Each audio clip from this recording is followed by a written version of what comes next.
Bonjour tout le monde, bienvenue sur les Grenins du Dunland. Moi, c'est El Choco et aujourd'hui je suis en compagnie de Caplorn. Salut. Malheureusement, notre ami Orkstu n'est pas avec nous, mais c'est pas grave, on va bien s'amuser quand même.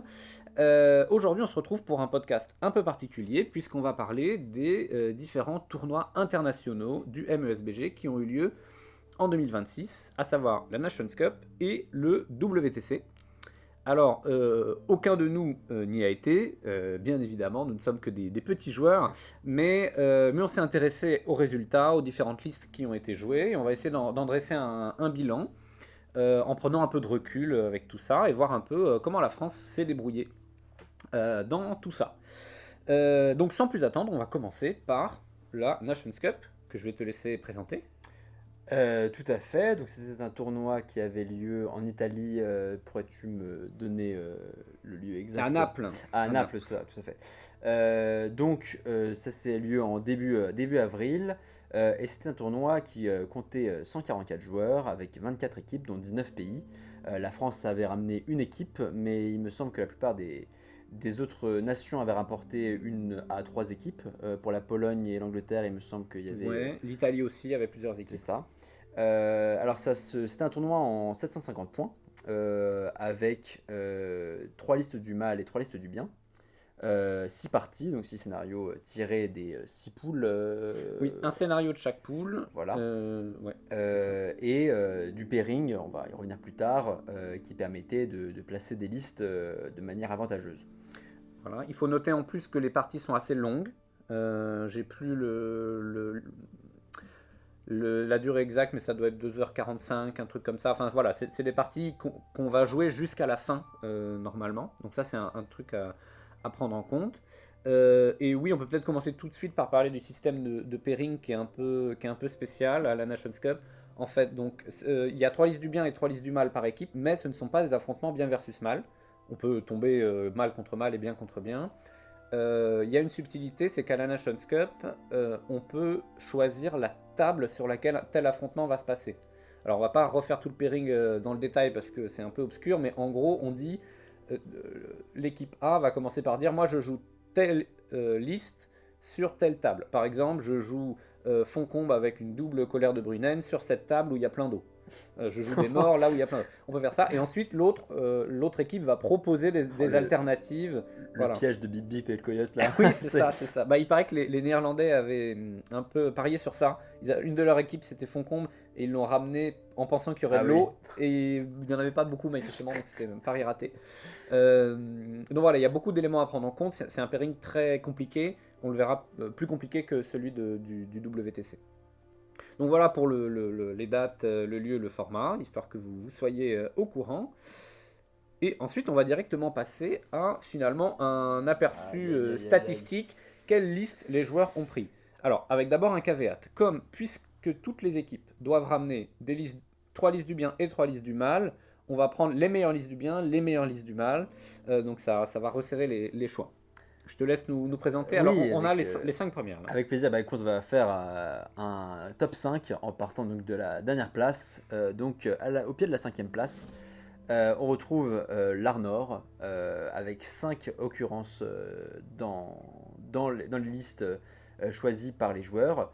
Dans un tournoi en équipe, c'est pas vraiment étonnant puisque c'est une liste assez solide qui a l'air de pas avoir de Oui, véritable faiblesse à proprement parler. Je veux dire, c'est un gros bloc de boîte de conserve. On sait ce que ça va faire. C'est très vanilla, mais tant mieux. Je veux dire, ça tank mm, bien. Le tir ne fait pas peur. mm, C'est pas en difficulté tant que ça face c'est ça. à une white hand ou quelque chose comme ça. Ouais, c'est ce qu'on appelle une liste tampon en fait. Ouais. Ça a assez peu de match-up vraiment défavorables. C'est bon sur à peu près tous les scénarios puisque ça a quand même de la, sauf peut-être combat des champions, mais ça a une et encore. C'est versatile, quoi. Ça a de la cavalerie, ça a des marches héroïques. Ça C'est a assez courageux. une phalange qui combat 4 qui est dans la très bonne moyenne du jeu, avec une Oui. défense 6 c'est parfait, et bah, la save en 5 Voilà, à 6 pouces évidemment, c'est... de Malbête. Alors, le 750, je pense que c'est en plus c'est un bon format pour Arnor, puisque on peut avoir tout le monde dans la bulle et quand même des Et tu cavaliers Warband en en roue plus. libre. Voilà. Au-delà de 750, c'est une armée qui va un peu s'éclater, donc on Oui, comprend que. oui, oui, oui, tout à fait. Ensuite, Et ben, on retrouve la Lothlorienne. Alors, c'est une liste qu'on voit un petit peu en France, mais je trouve pas assez. Alors que c'est vraiment une liste qui, d'après moi, est parmi les meilleures du jeu. Donc, on en a 7 qui sont jouées, donc une notamment par les Français. On y reviendra plus tard, mais c'est pour moi une liste exceptionnelle selon comment elle est construite. Parce que il y a évidemment deux manières de la construire. Il y a La la bonne première. Lothlorienne hein, et la mauvaise Lothlorienne. Non, non. Elle prend Galadriel, mais elle est Justement, et mauvaise. c'est l'une de ces rares listes qui a deux manières d'être construite totalement différentes, vraiment en termes de gameplay, et pourtant d'après moi, il n'y en a pas une qui est forcément meilleure que l'autre. Mais on va parler d'abord de la première, à savoir la construction avec les doubles casters, ou au minimum un caster avec Celeborn. Si on rajoute le deuxième, c'est Galadriel. Et on rajoute soit un capitaine, soit un des frères. Voilà, ça c'est la Mais construction. pourquoi pas le dire. Voilà, même pourquoi pas le dire. Ça c'est hors ceux qui nous écoutent à la maison. Voilà, donc ça c'est une liste vraiment, vraiment costaude. Du combat 5 voire 6, double caster parmi les meilleurs du jeu, double immobilisation en 3+, canalisation, puissance comme il faut, peut-être mouvement un petit peu à revoir, mais Même pas parce qu'il y a de la cavalerie et de la marche héroïque. C'est Et un peu cher la cavalerie, mais elle elle existe. fait le taf. C'est aussi une liste qui va avoir un bonus de +1 pour blesser, qui va avoir beaucoup de tirs, une lumière aveuglante. Oui, Donc c'est c'est sympathique. gagner le duel de tir. Quand elle a ce build-là, elle joue en fait à peu près le même rôle qu'Arnor. Hein, quand on y Ouais. réfléchit, c'est très défensif. Ça peut à peu près tout prendre dans Oui, la gueule, sauf complètement. les énormes hordes, à mon avis. C'est Ça ça. gère pas forcément si bien Dès AOL, lors par qu'il n'y a pas de exemple. cible vraiment pour la magie, tu vas te retrouver à avoir payé des casters qui vont pas faire grand chose de la partie. Exactement. Et puis ça va se faire swarm. Oui. Ça n'a pas forcément une très bonne prise de table, je Mm, trouve. mm, mm, Ça aime vraiment jouer en bulle encore plus qu'Arnor. Oui, parce que la boule de 3 pouces est vraiment plus petite quand même. Ouais. Et on va avoir pas mal de défense 5 dans l'armée, Ouais. avec les gardes de la cour et les archers. Tout à fait. Donc c'est un peu plus friable. Voilà. Et le deuxième build. Justement, Oui, je me pardon. disais peut-être qu'on pourrait le garder pour plus tard. Oui, on en parlera quand on en parlera. Au pied du podium, on retrouve 5 armées. Alors là, parfait aussi comme armée, c'est-à-dire que c'est une armée qui possède les meilleurs profils du jeu. Donc, Oui, c'est pas mal. Hein. tu fais ton marché, tu choisis le meilleur monstre, c'est Gwaihir. Tu veux le deuxième meilleur monstre, tu prends Beorn. Tu veux le meilleur archer du jeu, tu prends Legolas. Tu veux la troupe la plus tranquille du jeu, tu prends le nain des Monts de Fer. Tu veux l'elfe le plus rentable du jeu, tu prends l'elfe avec la bouche qui devient un elfe 2 attaques quand il a perdu son premier rang. Et si je veux un héros nain qui tape très fort, c'est possible C'est possible, à mon Ouais, avis, c'est tu ça. dois avoir trouvé ça. À mon Et on a avis. même le choix, parce qu'il y a Dain, Thorin et Glowin qui sont 3 excellents choix. Et aucun d'entre eux n'est mauvais, puisque c'est vraiment en fonction de Oui. vos points. Quoi. Mais dis-moi, Caplord, si je prends tout ça, je vais être très peu nombreux dans cette armée. Eh ben non, parce qu'il y a une petite solution qui s'appelle le Lac-Ville. Lac-Ville, on va dire que c'est l'espèce de gobelin-ville du bien. Ouais, c'est ça. Vous en prenez, vous savez pas comment, mais vous en retrouvez avec 100 Mm. d'un coup. Enfin voilà, vous prenez un capitaine, Wilda, enfin n'importe lequel des deux. C'est des héros communs, donc en plus, héros communs ça veut dire 12 figurines. 12 figurines, ça vous montre votre nombre à un nombre tout à fait Ouais. décent. Et vous ramenez soit une marche, soit du nombre, et dans tous les cas, vous êtes vraiment très bien. Mm. C'est une liste vraiment solide. Voilà. Et pareil, dans un roster en équipe, c'est intéressant parce que alors ça a des match-up paradoxalement parfois plus défavorables que Lothlorien et Arnor, Ouais. parce que ça va être plus susceptible face à la magie, par exemple. À cause de quand on a Gwaihir, quand on a Beorn, Ouais. s'il y a des gros casters en face, Bien sûr. c'est compliqué. S'il y a par exemple une main blanche, ça va être plus compliqué de le gérer. Puis le déploiement est assez stéréotypé. Voilà, par on moment a la aussi. première ligne à un endroit, Ouais. la deuxième ligne forcément au C'est même ça. endroit. Même Pareil, si les monstres peuvent Ça bouger, gère pas tant que ça les hordes. Donc c'est plus difficile à jouer, mais quand c'est bien placé, ça a des free wins, ça Ouais, a des ouais, scénarios complètement. excellents. Ah, si ça roule, ça roule. Hein. Voilà, Une fois que Beorn et Gwaihir sont lancés, il y a quasiment rien qui peut les arrêter. C'est Quoi. ça, c'est ça. En numéro 2, En numéro 2, le grand gagnant de cette V7, on peut dire. La résurrection, on en avait parlé dans la dernière vidéo sur la méta. Khazad-dûm, Oui. meilleur armée nain du jeu, avec... tu crois meilleure armée? Moi j'aime bien Armée of Erebor, mais bon, c'est un autre C'est un débat autre qu'on débat. aura plus tard. en tout cas, ce qui est sûr, c'est que c'est la liste la plus polyvalente des nains. On Oui. se retrouve avec une liste qui est capable de tenir les objectifs, de tirer, de combattre, et même en termes de mouvement, avec les marches héroïques, c'est pas si dégueu. Je veux dire, c'est évidemment, c'est ce qu'on a de moins bien en termes de mouvement dans le jeu, Mm. mais ça fera le taf. Je veux dire, on aura Oui. le mouvement Et nécessaire. puis c'est une très bonne armée de tir, avec les miroirs plus les rangers, Oui. donc c'est très bien. Et Et c'est pas étonnant d'avoir dans un roster en fait, puisque Non, c'est non, une liste ça- du bien qui. ça a très peu de mauvais Ouais, match-up. ouais. Tu perds si jamais ton pairing est raté, tu sais que celle-là, elle sera jamais face à quelque chose qui la contre vraiment, quoi. Et c'est une liste du bien qui, elle, gère assez bien les hordes. Ouais. Parce qu'avec la règle de relance de dés, si on clair. jette moins de dés que l'adversaire, on s'en fiche d'être en sous-nombre, on va toujours avoir moins de attaques. Le domino 2 rattrape tout en fait. Exactement, c'est des listes qui souvent tournent autour d'une quarantaine de figurines, mais qui en termes de dominants vont être 70 sur la table, ou enfin plutôt 60, ce qui est vraiment exceptionnel. Et en plus, on peut prendre du rein pour avoir un gros combattant, un fer de lance. Donc, Khazad-dûm, c'est vraiment une liste très fiable. Ouais. Et enfin, la liste la plus jouée du tournoi. Évidemment, l'incontournable, les meilleurs tout court, les hommes de l'Ouest. Petit détail, c'est quand même dingue de se dire que cette liste qui était probablement la pire du jeu en V6 est devenue la meilleure, mais de trop loin. Parce que on peut dire ce qu'on veut, hein, Homme de l'Ouest, c'est très cool qu'elle soit très très forte, mais c'est vraiment trop fort. Voilà, disons-le. Même si j'adore cette liste, c'est vraiment très très fort. Donc, Homme de l'Ouest, on revient peut-être rapidement sur ses forces. Aragorn, Gwaihir, Legolas, Gandalf potentiellement. Alors, pas tout en même temps. Pas tout en même temps, mais le build vraiment classique, c'est effectivement, comme tu l'as dit, Aragorn, Legolas, Gwaihir. On verra. Toutes les équipes n'ont pas pris Legolas, c'est assez intéressant. C'est vrai. Oui, donc Aragorn, c'est très fort. C'est Aragorn, 250 points ou 225 points. 225 si tu prends Gwaihir et 225 t'en as pour ton argent. Tu te retrouves avec un héros qui ne peut. Enfin, avec son point de puissance gratuit, si jamais il tombe face à de la magie, il peut utiliser sa résistance à la magie plus son point de puissance gratuit s'il veut tenir. Il tient, il est C7 voire C8 s'il le faut à un moment. Donc les gros monstres, même eux, ont un peu peur de tomber face à lui parce que c'est que c'est un maléfique qui est 4 plus pour le blesser. Complètement. Il leur met une belle misère. Puis il est épaulé par le meilleur archer du jeu et le meilleur monstre du jeu. C'est ça. C'est très très très fort. Et c'est une liste qui va compenser son faible nombre grâce à du dominant à 3 pouces des héros. Et qui en plus est entièrement sans peur tant qu'Aragorn est en vie et Aragorn meurt rarement. C'est ça, tu laisses un gars sur un objectif, tu sais qu'il tient. C'est ça. Et c'est un gars qui est défensif avec un bouclier, qui peut tanker assez longtemps s'il le faut. Donc voilà, on comprend, c'est une arme extrêmement fiable, extrêmement forte, qui pour le coup a des mauvais match-ups. C'est ça, j'allais dire. C'est paradoxalement c'est très sensible à la magie parce que on dira ce qu'on veut, mais Aragorn à pied, c'est un piéton. Il tape pas. Voilà. Relativement. Il peut vraiment se foirer, alors qu'à cheval, il a un vrai punch. Ça, par exemple, ça se fait un peu contrer par main blanche.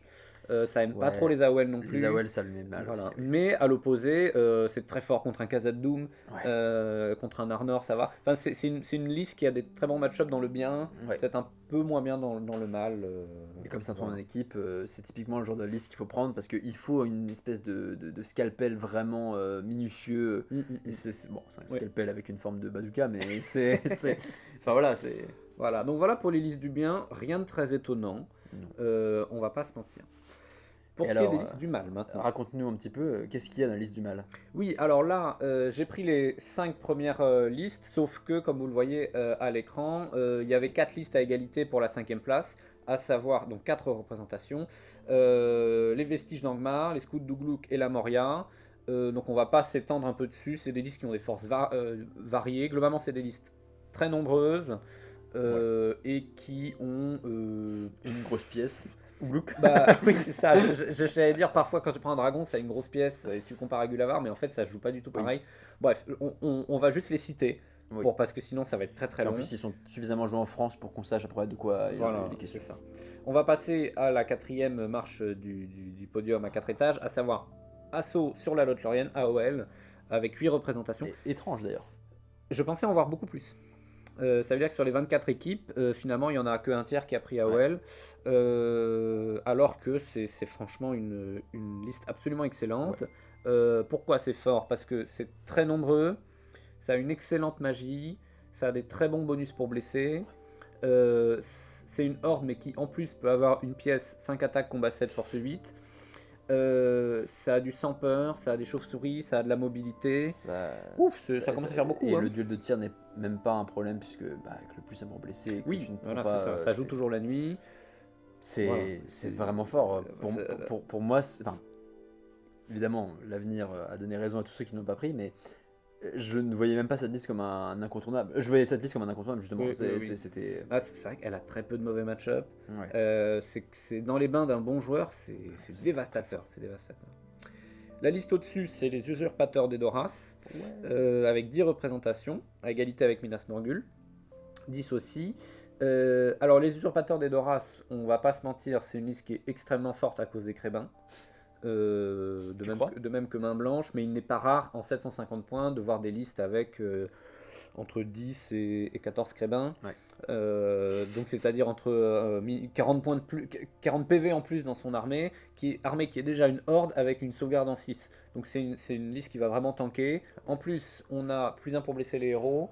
Donc au moindre faux pas, vos héros se font défoncer, même un Aragorn il va se faire blesser en 5+. Et puis ils sont très très forts contre le rang. Ah, wait, il n'y en a pas eu. Oui, alors là, des listes de rang, il n'y en avait pas beaucoup.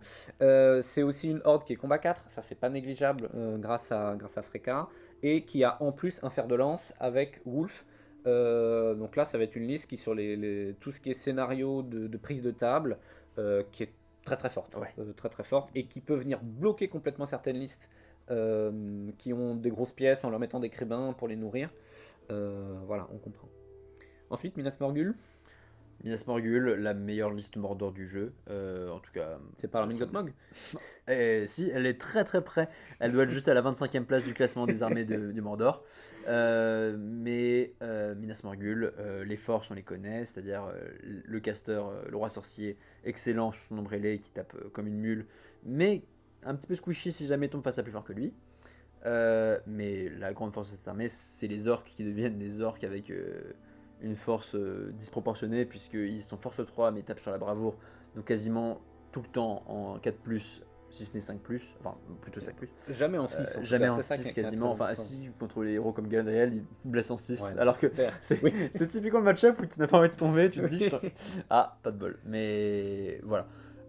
Très très fort, avec l'accès au spectre si jamais pour bouger les figurines, avec l'accès à des capitaines et des taskmasters pour le mouvement et la puissance, et le tambour aussi, évidemment pour le mouvement. Et Cardouche pour faire des petits tricks, pourquoi pas un deuxième Nazgûl. Enfin, c'est une liste qui a beaucoup de choix, qui pareil est assez stable. Et le Moranon, puisque voilà, j'allais dire, on peut aller chercher de la défense 6. Et même peut-être combat 4, hein, c'est pas anodin quand même, ça peut arriver.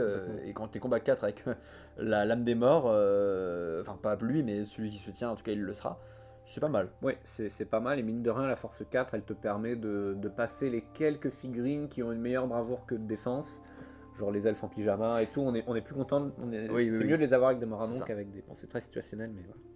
Et enfin, la liste du mal la plus représentée, à 12 représentations, donc Homme de l'Ouest c'était 13, là on est à 12, donc c'est à peu près similaire. C'est la Main Blanche. Mais non. C'est bizarre ça. Alors comment ça? Mais alors ça, j'aime bien le fait que les gens aient trouvé cette petite liste un petit peu... Oui, bah, c'est vrai que c'est niche. C'est cool d'avoir trouvé cette petite liste avant le tournoi. Bon, Main Blanche, c'est fort pour un certain nombre de raisons. Il y a Saruman, il y a Grima, il y a les Crébins, il y a les Scouts Urukai, il y a le Prêteur de Serment, il y a du nombre.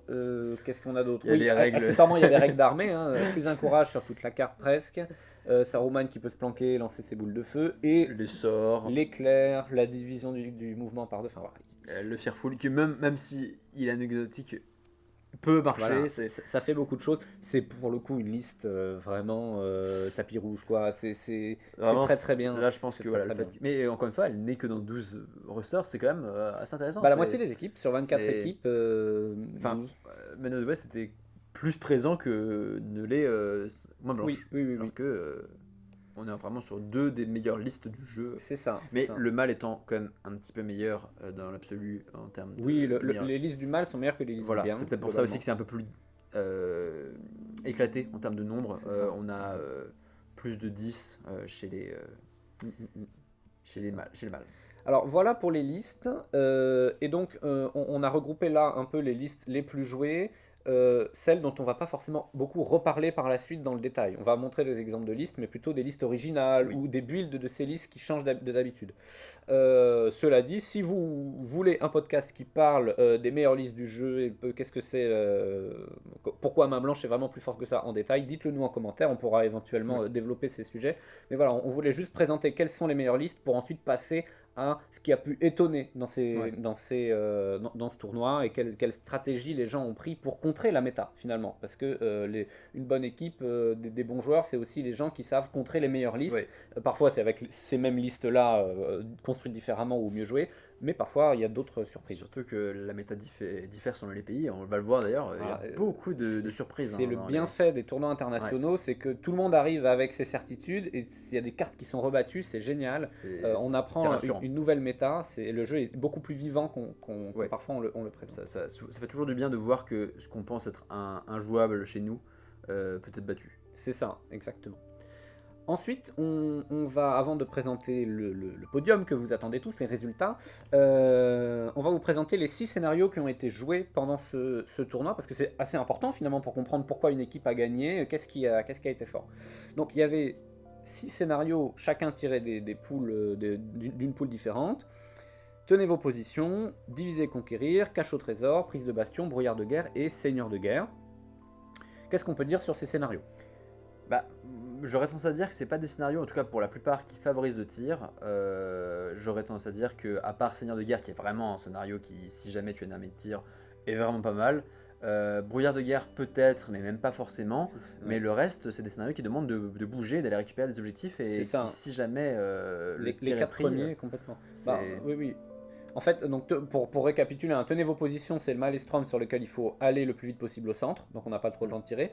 Diviser, conquérir, on est déployé dans les 4 coins et les objectifs sont au milieu, au centre. Donc il faut courir pour y aller. Et si on n'y est pas, en fait, c'est toujours difficile de rattraper. Enfin, évidemment, il y a des armées qui le peuvent, mais c'est toujours difficile de jouer contre le score. Et, c'est ça. Et l'adversaire peut aussi, justement, en fonction de cet avantage, jouer à un rythme différent. Exactement. C'est le même problème se pose pour le scénario 4, prise de bastion, où ça, c'est on récupère des points de fortification à chaque tour. Alors on peut vraiment pas tirer parce que sinon on prend trop de retard. Oui.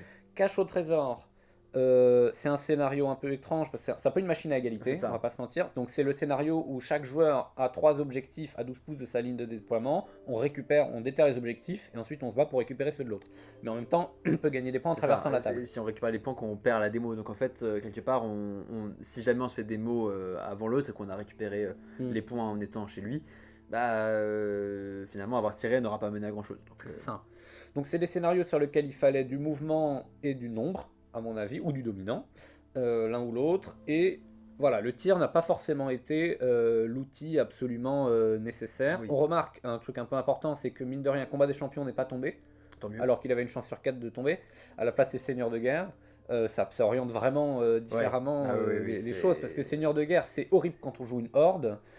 Combat des champions, c'est horrible si on joue pas un héros qui est suffisamment bon, quoi. C'est ça, voilà, typiquement Usurpeur, dans les deux cas, Usurpeur d'Edoras n'aime pas du tout Seigneur de guerre comme scénario. C'est difficile, parce que t'as la pire défense du jeu avec la défense 3. Ça. Et en plus avec les crébins, il y a beaucoup de PV à aller chercher, beaucoup de blessures à mettre. Et là c'est le scénario justement, on est bien content d'avoir des crébins où on peut récupérer des points. Cela dit, à l'inverse, Usurpeur est plutôt bien sur Brouillard de guerre, puisqu'avec les crébins, on peut taguer tous les terrains du jeu et être sûr d'avoir le sien. C'est clair. On peut faire beaucoup de choses.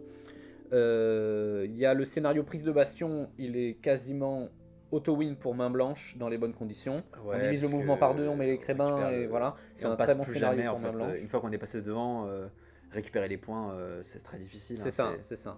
Tenez vos positions, par exemple, c'est un bon scénario pour Khazad-dûm, qui petit à petit, ils vont finir lentement arrive sur l'objectif et 2 fois plus nombreux que vous. C'est ça. Et voilà. Pareil, tenez vos positions, c'est très bien pour Homme de l'Ouest, par exemple. Les marches gratuites, dominant 2, sans peur au centre de la table. Sur un objectif, le récupérer s'il le faut. Donc, non, sur tenir vos positions, il n'y en a qu'un seul. Mais Gwaihir, tu pensais peut-être à diviser et conquérir. Voilà, au dernier tour, il peut se décaler et aller ailleurs. Pareil, la marche gratuite d'Aragorn sur diviser et conquérir est excellente. Le mouvement était vraiment quand même assez essentiel sur ces voilà, il fallait des marches héroïques, à mon avis. Enfin, on n'a pas forcément les mêmes avis sur la marche héroïque. Ou un tambour ou une marche gratuite. Je suis d'accord pour dire que quand on l'a, elle est vraiment puissante, mais des fois on a tendance un petit peu à se brider, à vouloir absolument choisir des profils en fonction d'une marche. Mais là, dans le cas présent, heureusement qu'ils aient des marches. Voilà, c'est ça. Donc voilà pour les scénarios qui ont été joués. Maintenant, on va passer aux résultats. Alors, on va pas passer en revue les 24 équipes, tous leurs matchs, tous le résultat. J'espère que vous avez 8 heures devant vous. On va essayer d'être un peu efficace parce qu'il y a aussi le WTC derrière. On va parler du podium uniquement. et à la fin de la performance de la France en particulier.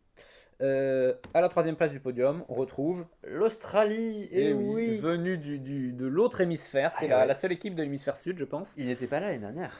C'était leur première Nations Cup, il me semble. Possible, je vais vérifier ça, mais en tout cas, pas. Je suis très content de voir les Australiens aussi haut, puisque c'est souvent eux, parmi les créateurs de contenu sur le MSBG les plus actifs, avec peut-être les Anglais. En tout cas, c'est ceux que je regarde de la façon la plus allez voir Mountain Goat Gaming. Tout à fait. D'ailleurs, plusieurs de leurs joueurs étaient là à ce tournoi. On en parlera juste après. En tout cas, voilà, une très bonne nation de Warhammer, de MSBG. En tout cas, voilà, des joueurs très costauds. Déjà, à l'Ardacon, ils avaient fini, il me semble, juste deuxième derrière la France. Je crois deuxième derrière la France au tournoi par équipe. Et ils avaient bien performé au Masters. Déjà, le Masters avait gagné par Alex, le capitaine, il me semble. Et il avait également, ils avaient 3 joueurs dans le top 10 du tournoi d'Ardacon. Enfin, ils sont vraiment armés, quoi. Ce sont des excellents joueurs. Et en tout cas, voilà, n'hésitez pas à aller voir ce qu'ils font comme vidéo. C'est vraiment très intéressant et ce sont des excellents joueurs. Et leurs 6 listes, donc les 3 listes du bien, Khazad-dûm, Lothlorien, 5 armées. Classique, on les a vus. Ça fait partie des 3 listes les plus prises. Et les 3 listes du mal. Usurpateur, main blanche. Usurpateur, main blanche, classique. Combien de crébins, je ne sais pas, mais beaucoup. Et la Horde de Burdur. Et alors ça. Voilà. Alors ça, si on m'avait dit avant le tournoi que ce Burdur-là allait faire ce qu'il allait faire, je n'y aurais pas cru. Oui. Alors, comment on va procéder ? On va vous présenter, donc comme on vous l'avait annoncé, les listes qui sortent un peu du lot. Et on va commencer par la Horde de Burdur. Donc la liste de Alex Colosante, qui a été le 2e meilleur joueur du mal du tournoi. C'est ça, je crois bien. Exactement, avec une seule défaite à son actif contre un Osgiliath. Donc c'est respect, franchement. Et pourtant, il n'est pas tombé face à des match-up si faciles. Donc, c'est ça, il a 25 points au total. On l'a vu affronter des joueurs vraiment costauds. À la Nations Cup, il y a quasiment que des top players. Et je viens de remarquer, mais il a un goal average de 73 points. C'est relativement haut. C'est le meilleur du tournoi. C'est vraiment très donc quand il gagne. Alors, pour tous ceux qui se demandent, tous les résultats sont sur le site MESBG Army Tracker, parce que le tournoi, grâce, il faut le dire, à un lobbying du président de la fédération, Chaka. Et grâce au site de Davax. Et grâce au site de Davax, donc bravo. Et on fait la petite pub pour Matt maintenant, mais pendant le tournoi, puisque Chaka jouait, c'était Gildork. Stan qui gérait le site, donc bravo à eux d'avoir monté tout ça. Ça donne des choses très lisibles, accessibles, des données faciles à avoir. Par exemple, les résultats de la Nations Cup 2024, j'ai eu beaucoup de mal à les trouver. Et même pour l'Ardacon, c'est toujours très chiant. Là, c'est parfait, c'est clair. Bravo, vive la France. Alors, on va se plonger un peu dans cette liste australienne de la Horde de Burdur. Déjà, on peut rappeler les bonus d'armée. La Horde de Burdur, elle a comme premier bonus le fait que toutes les figurines dans l'armée ont créatures des bois et Mountain Dweller, donc montagnard. Donc les décors, on les grimpe. C'est dommage que David ne soit pas là parce que David en aurait beaucoup parlé. Il adore les règles liées au décor et il a raison, ce sont des très bonnes règles. Et je suis quasiment sûr, à mon avis, que c'est le genre de joueur comme Alex qui doit utiliser ce genre de règles à son avantage. Complètement. La deuxième règle, concerne Burdur. S'il tue un héros en combat, alors il devient sans peur. C'est ce qu'on attend de lui qu'il fasse. Donc, et comme il a une règle spéciale qui lui-même fait que sa bannière à 3 pouces devient une bannière 6 pouces. Avec General Hunter. Donc en plus, il a tout intérêt à le faire. Il a envie de. Voilà. Mais ma question, c'est comment une grosse figurine comme ça arrive jusqu'au héros ennemi. Étrange, hein. Étrange. Eh bien, la marque de fabrique, finalement, l'Horde de Burdur, c'est leur règle embuscade. En gros, la troupe de Burdur n'est jamais déployée. Et peut être déployé d'ailleurs, c'est made choose. Burdur est en embuscade et il arrive sauf sur combat des champions où il est au milieu de la table. La troupe de Burdur arrive au 3e tour, entièrement à 1 pouce d'un décor. C'est ce qui fait passer à 1 pouce d'un décor. C'est pour cette raison que cette armée-là est à ce niveau-là. Parce que toutes les autres règles, honnêtement, le reste... on les a cités en premier, mais c'était pas terrible. C'est très pourri. Je veux dire, la liste en elle-même, sans cette règle, elle est pourrie. Je veux Voilà, dire, voilà. c'est un troll de C7 qui est très cool, hein, mais il n'a pas de magie, il n'y a pas de... C'est des orques de C'est des orques base, de base, qui ont pas des il y a du gros mouvement bonus. quand même, ça il faut le dire, mais voilà. Et donc en fait, ça permet de téléporter Burdur n'importe où sur la carte. Alors on peut s'en prévenir en entourant complètement un décor, C'est difficile, hein. ce qui est très difficile vu la taille des décors parfois. Et le nombre, on peut pas Ouais. taguer tous les décors. Ce qui fait que dans les mains d'un excellent joueur, comme il l'est, il va pouvoir trouver immédiatement le point faible Ouais. et y aller. On rajoute d'autant plus que comme Burdur est un monstre, il peut projeter, refouler et faire des combats Et il est héroïques. pas si gros que ça, parce que Il a un 50 socle de millimètres, 50, c'est ça passe plus partout. petit pour un monstre, le plus petit des monstres, donc c'est... Plus petit des grands héros. Et donc, Et il est épaulé par des bons seconds, puisque Exactement. il a deux des héros qui sont le plus vus en ce moment dans le jeu, oui, les les chefs de meute. chefs de meute. C'est ça, donc 2 chefs de meute. À quoi ça lui sert dans sa liste À avoir 2 figurines qui vont pouvoir tuer de la troupe. C'est très important. En fait, j'ai l'impression que la liste est construite sur Burdur veut tuer des héros, et les chefs de meute, donc qui sont combat 5, force 6, 3 attaques, sont Vont- là pour tuer à peu près n'importe C'est ça, à quel chaque tour, ils vont du faire jeu. leur petit kill qui va au fur et à mesure amener du nombre, tandis que le reste a intérêt juste à tenir, parce qu'on sait très bien que les orques sans bonus, ça piétine, hein, c'est... Ah bah, c'est pas terrible. Il a aucune arme à deux mains dans sa liste, donc il parie uniquement Oui. sur sa Bah, pour le moins de défense force. 4 possible, j'imagine. Voilà, c'est vraiment force 3 basique. Il y a quand même 2 bannières, donc il y a une bannière qui pop avec Burdur, ça c'est sympathique. C'est pour qu'il soit pas tout seul. Voilà, pour qu'il soit pas tout seul, mais bien pour lui donner un dé en plus, parce que comme les trolls des collines ont une relance quand ils sont co-compte de l'infanterie, Oui. ça lui permet d'avoir 5 dés, plus de la puissance. Et normalement, il va pas perdre ses 2 C'est- premiers combats. Puis il a des Warriders aussi. Et en fait, il a beaucoup de mobilité. Beaucoup de mobilité, c'est 1, 2, 3, 4, 5, 5 Warriders, plus 3 Wildwarg, plus 2 Non, non, chefs de meute. 8 Wild Warg, parce qu'il y en a 2 chez Ah oui, Burdur, tout à fait. 3 dans chaque chef de meute. Oui, donc en fait ça va très vite, c'est... Exactement. Et en plus, il a 2 capitaines qui ont la marche. Donc on va pouvoir Mais c'est aller ça, en très fait, vite. il entoure et... Il entoure ou il prend sur un flanc. Tu bloques, tu fais ce que les tu 48, veux. hein, c'est pas mal. Donc ça, c'est une liste très originale. 48 en plus, malgré toute cette mobilité, malgré tous ces gros socles, puisque c'est des énormes socles, hein, C'est ça. ça tient quoi. Alors, il faut noter qu'il n'a pas pris de troll des collines de base. Souvent, on les voit pris en horde de Burdur. Peut-être à tort. Parce que- Peut-être à tort, mais moi j'aimais bien l'idée de faire popper avec Burdur un troll, comme ça ils peuvent se projeter de combat l'un dans l'autre, Peut-être. et on le met où on veut. J'imagine que c'est parce que ça bouffe tellement de points dans cette liste que Voilà, t'as pas 75 forcément points. envie, En fait, le chef de meute est mieux sans doute, parce Oui. qu'il a un socle plus petit et 2 points de puissance. C'est ça. Et en fait, un troll, même s'il a la relance face à l'infanterie, déjà il est susceptible de perdre ses jets, et en plus de ça, il a un mouvement très bas, donc il va pas vouloir taguer où Oui, il oui, veut. oui. Et là, le gros socle est problématique Ouais. quand on n'a pas la puissance pour faire des combats héroïques et C'est se clair. replacer. Donc, une liste très originale. Ouais, et je suis très très content de l'avoir. Voilà, Franchement, vraiment ça... off-méta. Ouais. Les gens ne l'attendent pas. Et bah Si- bravo. Hein, Si on c'est- pensait que c'est la génial. méta était bloquée, alors là, cette liste, elle est venue comme un bélier défoncer la porte. là. C'est ça. Et bah, venez jouer ça c'est maintenant. très, très cool. C'est cool, ça marche. La deuxième liste qu'on voulait vous présenter de l'équipe australienne, c'est une liste 5 armées C'est subtil. un peu originale. C'est un peu un mouvement qui a été lancé par les Australiens, Ouais, parce que il faut savoir que juste après la Nations Cup, ils ont fait un tournoi en Angleterre qu'ils ont gagné, Oui. un JBL Shoal 100, et ça a beaucoup étonné les Anglais. Il y a un Ils podcast jouent sur une- Gollum's Gamer où ils en parlent, où Avec, la marque de fabrique de, donc ça c'est Tyler, le Tout joueur, à fait. Et aussi un membre des Mountain Goat Gaming, Voilà. aussi un excellent joueur, vraiment. Tyler de Leon, et qui joue le trio interdit Legolas Beorn Gwaihir. En fait, surtout le Le duo, saint trio. le duo Beorn Gwaihir. Tu l'as testé un peu, toi, hein et Oui. c'est bien. Alors, c'est pas tout puissant. C'est pas tout puissant, mais j'imagine que quand c'est vraiment bien joué, en fait, c'est inarrêtable. T'as deux monstres C8 qui ont accès à la défense héroïque si jamais, ils ont le mouvement, la force, le projeté, l'intelligence. Ils ont tout. Ils ont tout. Ils ont la charge monstrueuse, donc ils peuvent avoir 4 attaques, 8 en charge. Épaulé Euh, par un Legolas si jamais il faut démonter le héros qui aura chargé, qui serait assez fou pour c'est charger. ça. L'un des deux est résistant à la magie, Beorn. Oui. Euh, Et l'autre, au pire, si jamais il est immobilisé, enfin je veux dire. C'est pas grave, il a défense 8, 3 points de... C'est ça. et donc les deux ont 3 points de destin et défense 8. Ouais. Donc viens les chercher. Pendant ce temps, on a un Legolas, effectivement, avec sa cape elfique qui est planqué, on s'en fiche. C'est le général, il récupère les Voilà. points de général. Et tranquillement. on est quand même 34, parce que il a Hilda et un capitaine de Lectown pour faire sa Ouais. marche.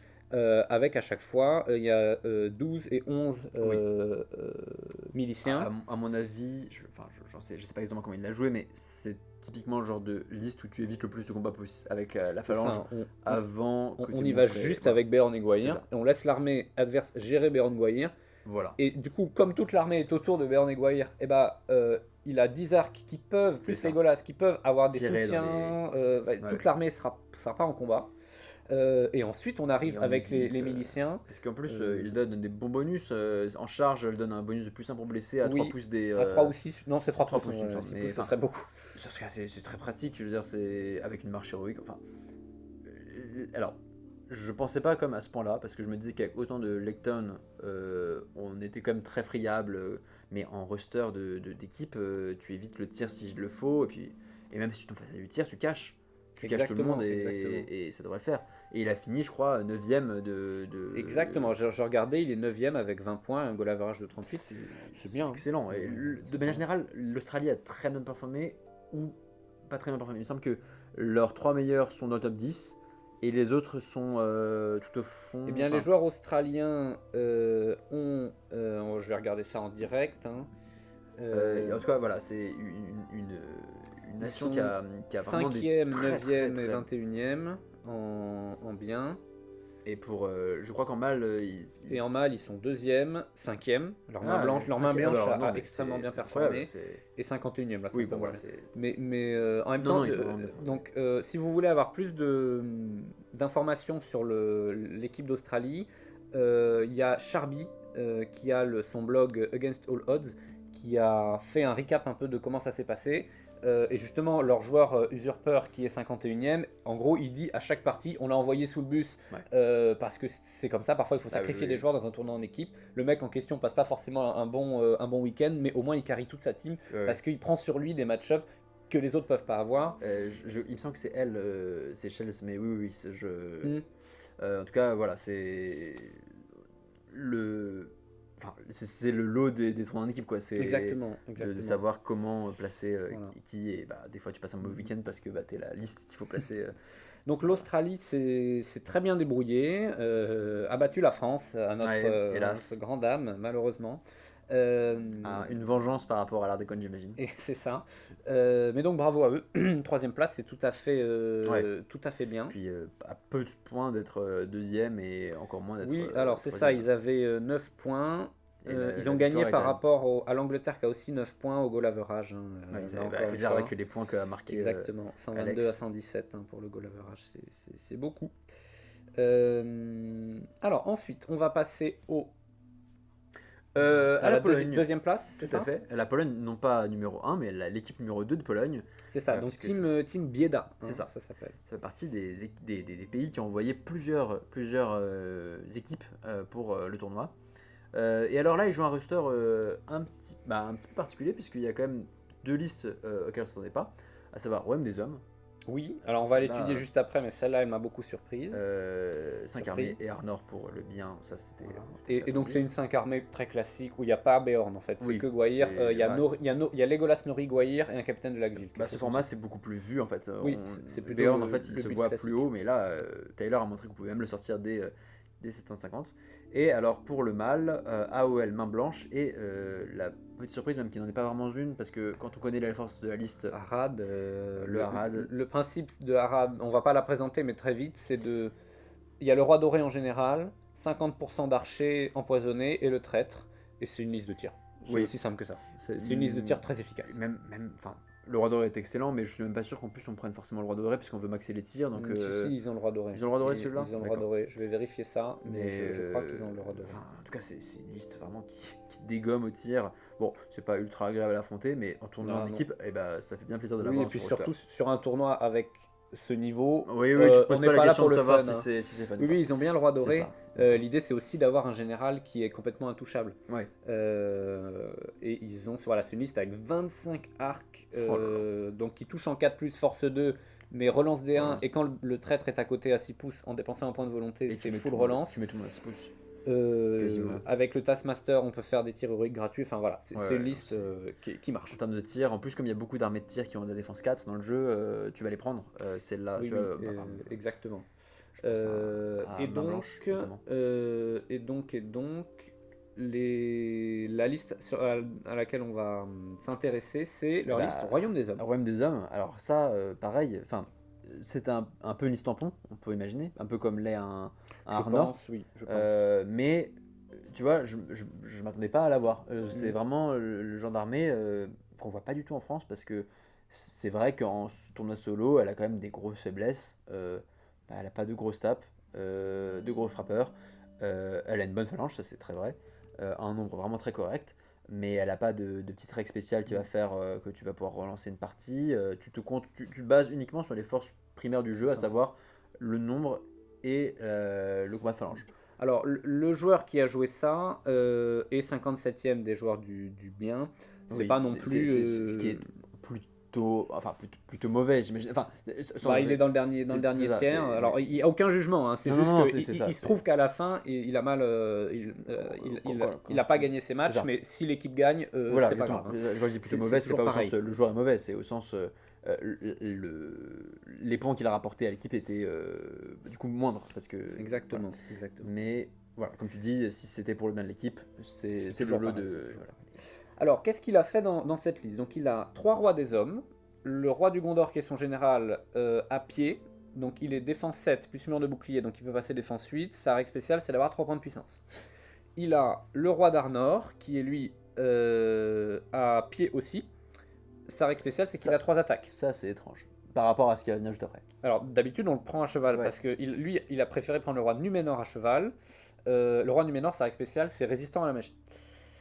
J'imagine que pour contrer la magie à cheval. Voilà, il va là les comme mais- ça, j'aurais pris moi. Mais bon, Bah, on n'y est pas allé, hein. oui, Le roi bien sûr. d'Arnor à cheval, parce que comme il a 3 attaques, C'est il est ça. plus fiable. Après, t'as peut-être envie que t'aies un héros à cheval qui soit résistant à la magie J'imagine pour que ça fait des pouvoir, calculs. s'il est sur un objectif, il va mieux pouvoir y rester. Enfin, ça doit être ce genre de calcul. Sans doute. Mais en plus, le King of Men Arnor, il a une lance de cavalerie, non quand il est. Pas pris- automatiquement. Non, pas automatiquement. Je crois qu'ils peuvent tous acheter peuvent une tous lance de avoir, cavalerie ouais. en fait. Et donc C'est- la ligne que propose cette armée, c'est en première ligne 12 guerriers d'Arnor, soutenus par 12 guerriers de Numénor. Oh, Donc c'est une ligne astucieux. défense 6, combat 5, force 4. Ouais. Avec une bannière, pas deux. Mais ça suffit, franchement Oui, c'est bah pas oui, ça mal, se il y en a couvre ce qu'il 12. faut. Et en plus autour, c'est une liste de tirs, puisqu'il a 14 tirs. Il y a 8 rangers, qui soient du Gondor Oui. ou d'Arnor, et 6 gardes de l'Estadelle avec arc, donc pour avoir des tirs force 3 et du sans peur, à mon avis Est-ce c'est que- important. Est-ce que c'est pas ça qui a fait justement qu'il n'a pas si bien performé? Parce que c'est une liste de tirs, certes, avec la Gondor. Oui, il y a une Avenger belle liste Battle. hein, en plus. Hein. Voilà, ça tire bien, mais ça fera pas le trou qu'on pense que ça va faire. Et finalement, tu ne. Ah oui, c'est du dictes tir pas- force 2, hein. 8 Ouais, tirs c'est ça. force 2, 6 tirs force 3. Le tempo n'est pas tant dicté que ça face à des armées qui sont bien plus orientées là-dessus. À mon avis, c'est peut-être ça aussi le problème, c'est que c'est une liste qui a voulu se rendre polyvalente alors que c'est typiquement le genre de liste un peu comme l'est un Arnor qui doit se contenter d'être vraiment le bloc qu'elle porte, quoi. C'est Complètement, complètement. après, encore une fois. D'autant plus, alors peut-être sur les scénarios qui sont tombés, c'était pas forcément Oui, terrible. pour le tir, là, ça on l'a vu. Hein, C'était pas trop des scénarios de tir. Et en même temps, après tous les rois ont la marche héroïque, je crois. ils l'ont, en effet. Donc sur prise de bastion, ça va. Sur diviser, conquérir, ça va. Peut-être sur tenez vos positions, c'est pas terrible. Parce qu'ils t'aiment pas arriver complètement split, même s'il y a beaucoup de lances finalement, chaque Ouais. warband est indépendante. Hein, Bah, mais... si tu mets ton King of Man au Gondor tout seul pour avoir ta phalange complète, bah, il va marcher longtemps, tout seul dans la pampa avec ses pauvres archers, Ouais. ça va être un petit peu difficile. C'est une liste dont on voit très vite les forces et en même temps ça s'arrête assez vite aussi. Ouais. On y voit très vite les faiblesses parce qu'on imagine que s'il n'avait pas pris ses 14 archers mais qu'il avait juste complété pour avoir une ligne encore plus grande, quitte à avoir deux bannières, ça aurait pas forcément été ça aurait si. oui, ça aurait été très simple, quoi. Ça aurait C'est été- ça. À la limite, peut-être en mettant le roi d'Arnor à cheval. cheval. Je serais curieux de savoir Oui. la raison de ce roi Oui, d'Arnor moi à aussi. pied. Ouais. À part la résistance à la magie, il n'y a pas une seule raison qui expliquerait pourquoi il serait à cheval plus que. C'est ça. Je me demande si le roi des hommes de Numénor n'est pas force 5. Il me semble qu'il est force 4. Hein. C'est partie de ces troupes-là qui ont un capitaine qui a la même force que. Mais le capitaine de Numénor, il est force 5. Hein. Capitaine de Numénor est force 5. Ah ben très je bien. crois bien, hein. On va vérifier ça. Mais En attendant... Qu'est-ce que je veux dire en tout cas, voilà, une liste tampon, c'est pas une mauvaise liste, c'est... Oui, à mon avis, tu la mets contre un peu tout et n'importe quoi. Oui. Ouais, il a bien force 5. D'accord. Tu la mets contre tout et n'importe quoi, cette ça, liste, et peut-être que ça va faire des miracles. Finalement, c'est une liste qui peut jouer sans ses héros. Ça, c'est un avantage indéniable. La phalange, on l'a décrite, elle est assez forte. Le tir, il est bien. Même s'il n'est pas transcendant, ça va. On peut jouer sans ses héros, donc on n'est pas très susceptible à la magie. Et mine de rien, on a quand même un héros résistant à la magie à cheval, donc si on fait un petit trou, on peut. Bon, il a que 2 attaques. C'est un hurin, quoi. Voilà, c'est pas terrible. Mais bon, ça fait plaisir de voir ça. Ouais. Ils sont quand même arrivés deuxième, donc respect, Oui, voilà, respect absolu. Eux aussi, ils ont battu la France, donc décidément, il s'agirait que ça cesse. Hein. Donc oui, non, respect pour Pologne 2. C'est Pologne 1 qui doit en avoir gros sur la patate. Bah, hein, parce que eux, ils sont arrivés beaucoup plus bas dans le classement, je crois. Ils sont arrivés 7ème, il me semble. Non. Alors, la Pologne est arrivée 8ème. 8ème. Donc oui, je pense qu'ils ont été un peu déçus, oui, sachant que l'équipe de Pologne avait gagné l'année dernière. Avait gagné l'année dernière, oui. Et en plus, ils ont leur meilleur joueur, qui est premier joueur en goal average, oui. En solo. En mal, voilà. Il jouait Usurper au Fedoras. Ouais. Et l'an dernier, à la dernière Nations Cup, c'était aussi le premier joueur avec Usurper au Fedoras. Donc ils ont vraiment des joueurs excellents. Bon, parfois ça suffit pas. À noter que dans cette équipe Pologne 2, le meilleur joueur, c'était le 4e en mal avec leur joueur AOL. Oui. Bah, ça, on comprend. AOL dans des bonnes mains, c'est absolument excellent. Et donc, qui a gagné cette Nations Cup ? Et c'est les Allemands. Ce sont les Allemands qui ont gagné. Les Allemands ont gagné, bravo à eux. Et oui, bravo à eux, parce que, alors, avant le tournoi, on avait fait des pronos. Moi, je voyais potentiellement l'Italie les gagner. Ouais, l'Italie, ils avaient une bonne équipe. Mais je suis très content de voir que je me suis trompé, parce que quand on s'attend à des choses et qu'elles se réalisent, on se dit que le jeu n'a plus de surprise. Mais là, voir l'Allemagne gagner, ça fait vraiment plaisir. Ça fait très plaisir, parce que c'est pas une équipe que j'ai vu beaucoup gagner ces dernières années. L'an dernier, l'Allemagne est arrivée 4e. Ce qui est très bien. Hein. Le podium l'an dernier, c'était Angleterre, Italie, Pologne. Donc on s'est trompé, c'est ça. Donc, Angleterre, Italie, Pologne. Là, l'Angleterre est 4e. L'Italie est descendue dans le classement assez loin, 10e. La Pologne, donc 8e. Et l'Allemagne, finalement, a maintenu un bon niveau. Elle a échangé sa place avec l'Angleterre. Oui, c'est ça. Premier, 4e, 4e, premier. Et à noter qu'ils avaient une équipe Pologne 2 qui était 5e. Oui. Aussi. Donc l'Allemagne, bravo, c'est très bien débrouillé. Alors leur roster, il y a très peu de surprises, sauf un éléphant dans la pièce. Donc on vous laisse 3 secondes pour le trouver, tu sais, comme dans Dora l'exploratrice.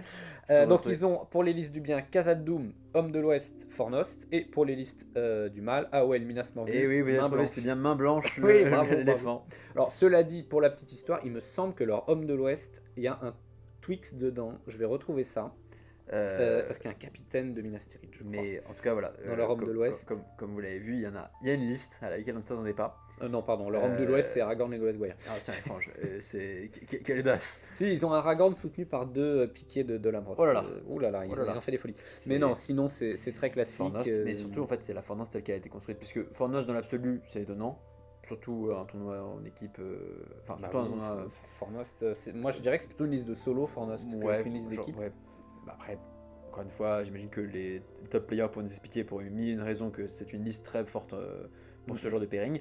En tout cas, ce qui est sûr, c'est que ce qui est encore plus étonnant, c'était la manière dont elle a été construite. Et on va pouvoir y aller immédiatement. Et sans plus attendre, parler de ce qui fait que cette liste est spéciale, en tout cas à nos yeux. Je te laisse, vas-y. Alors, il y a 2 choses pour moi qui font que cette liste est absolument originale. La première, qu'on voit immédiatement, c'est qu'Arnur n'a pas son cheval. Mince. Et donc pas sa lance de cavalerie. Donc il tape 3 attaques, force 4, c'est vraiment pas terrible. Ouais, mais il coûte 30 points moins. Mais il coûte 110 points, effectivement, c'est pas grand chose 110 points pour un héros qui va avoir toujours au minimum le même combat que son adversaire. Et comme il a une lamelle chic en soutien, en fait il a toujours une meilleure chance de gagner. Défense 7. Défense 7 avec un bouclier, donc il peut toujours shielder pour avoir 6 attaques, c'est pas si mal. Il est résistant à la magie grâce à la règle d'armée avec 3 points de volonté, donc finalement il va être difficile à venir chercher comme ça. Oui, c'est ça, c'est le héros qui fait le taf. On préférerait, Est-ce qu'on préférait pas l'avoir génération Glorfindel? Peut-être pas, parce que Glorfindel, libre comme l'air, c'est quand Finalement, même. non.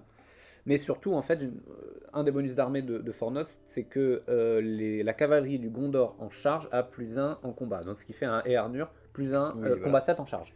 Donc là, Est-ce que c'est si fort, en finalement? fait, le combat 7 en charge, il est fort contre des elfes, mais dans tous les cas, il y aura une question de main neutre, et la plupart des héros qui ira charger Arnour seront soit inférieurs, soit supérieurs. Donc, C'est ça. Pour la petite histoire, le joueur qui a amené cette liste-là avait amené exactement la même liste, figurine pour figurine, à la Nations Cup de l'an dernier, ouais. et ils étaient quatrième. Donc bon, Et il s'en franchement, sort très ça bien va. en plus cette année. Hein. Oui, Apparemment, oui, oui.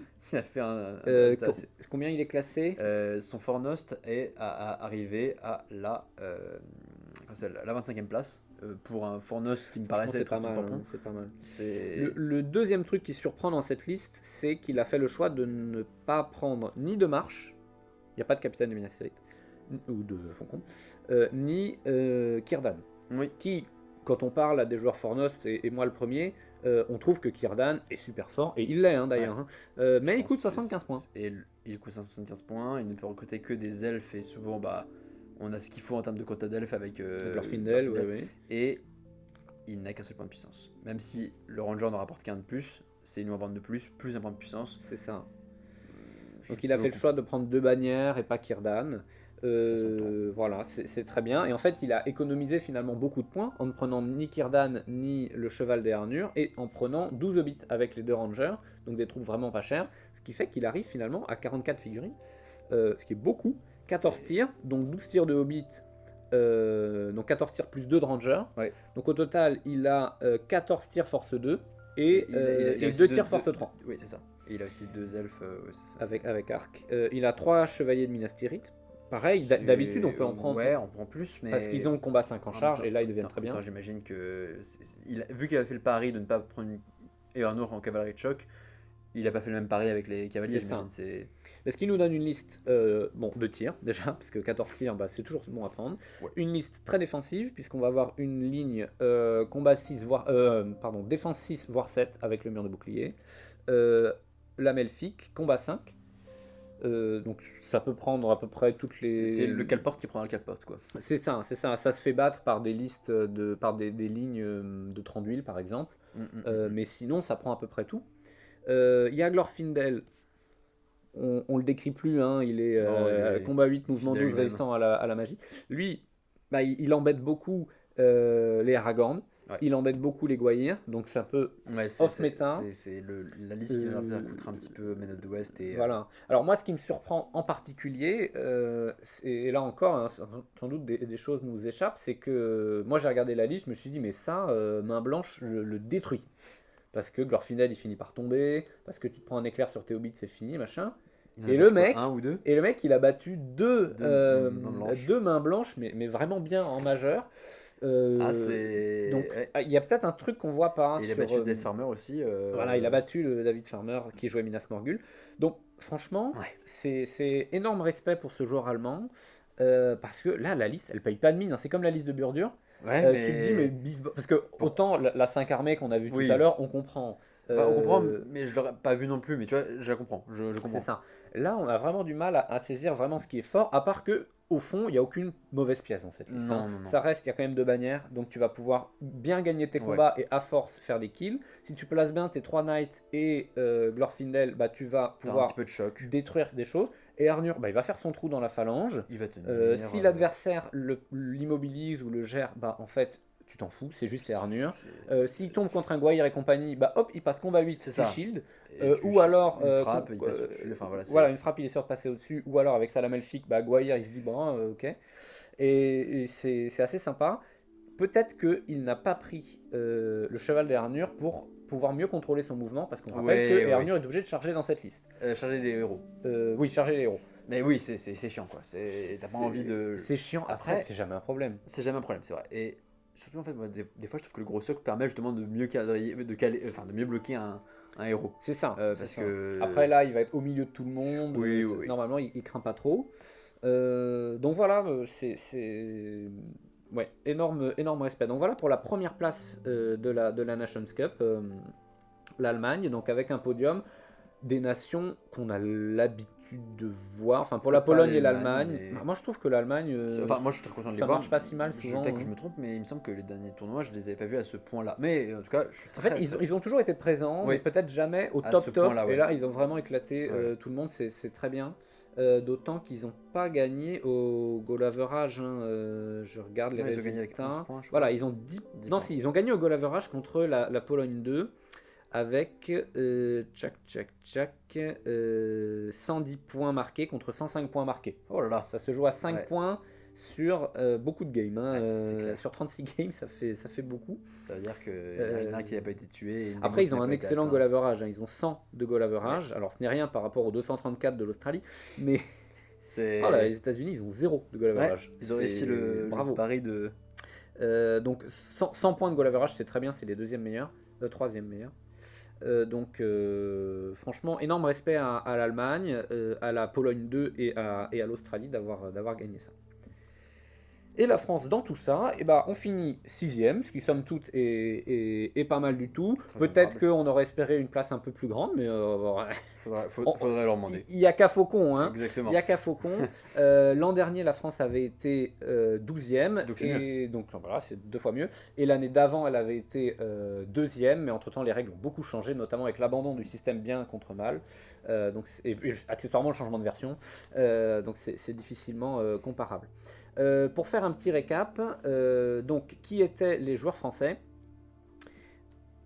C'était les bien nommés Ben Drums, Decalogus, Dolrudir, Fléau Lepreux, Goodbeer et Chaka. Une équipe de choc. Une équipe de choc, quelques-uns parmi les des meilleurs joueurs joueurs français, hein, Ouais. franchement le haut du panier, Ah bah, qui ont, pour ceux qui ne le savent pas, qui ont été qualifiés à l'issue d'un tournoi en équipe, qui est lui-même à l'issue d'une phase de qualification solo. Ouais. Donc pour arriver c'est à la le top Nations du Cup top en des France, il faut être, qualifications, voilà, il faut être C'est- extrêmement bien classé. On l'avait dit tout à l'heure, mais Dolrudir et Goodbeer, ils ont arraché à l'Ardacon. Premier, deuxième. Euh, Et chacun a fini quatrième. Enfin, c'est. Voilà, et dans ces joueurs-là, il y en a pas mal qui avaient bien performé Ouais. justement à l'Ardacon en équipe. aussi. Decalogus a fini troisième au Masters. Enfin, Voilà, c'est quand même des joueurs excellents, des joueurs chevronnés.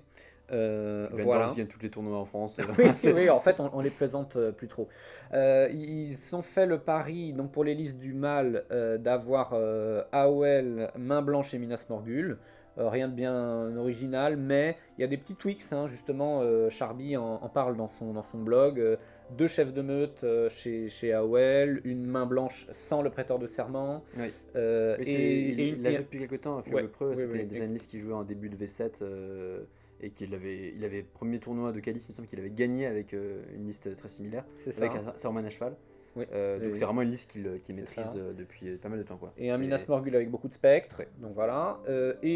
Pour les listes du bien, une garnison de Dale avec une seule win lance et 16 chevaliers de Dale. Donc c'est très défensif. Sachant que cette armée a vraiment été choisie quasiment au dernier moment, il me semble, parce que Oui, de ce qu'ils disaient, De ils ce qu'ils hésitaient disaient, beaucoup avec avec, Tranduil. Thranduil. Voilà. Et finalement, ils ont pris c'est ça, Dale. un Thranduil avec beaucoup d'arcs, et finalement c'est Dale qui a été choisi.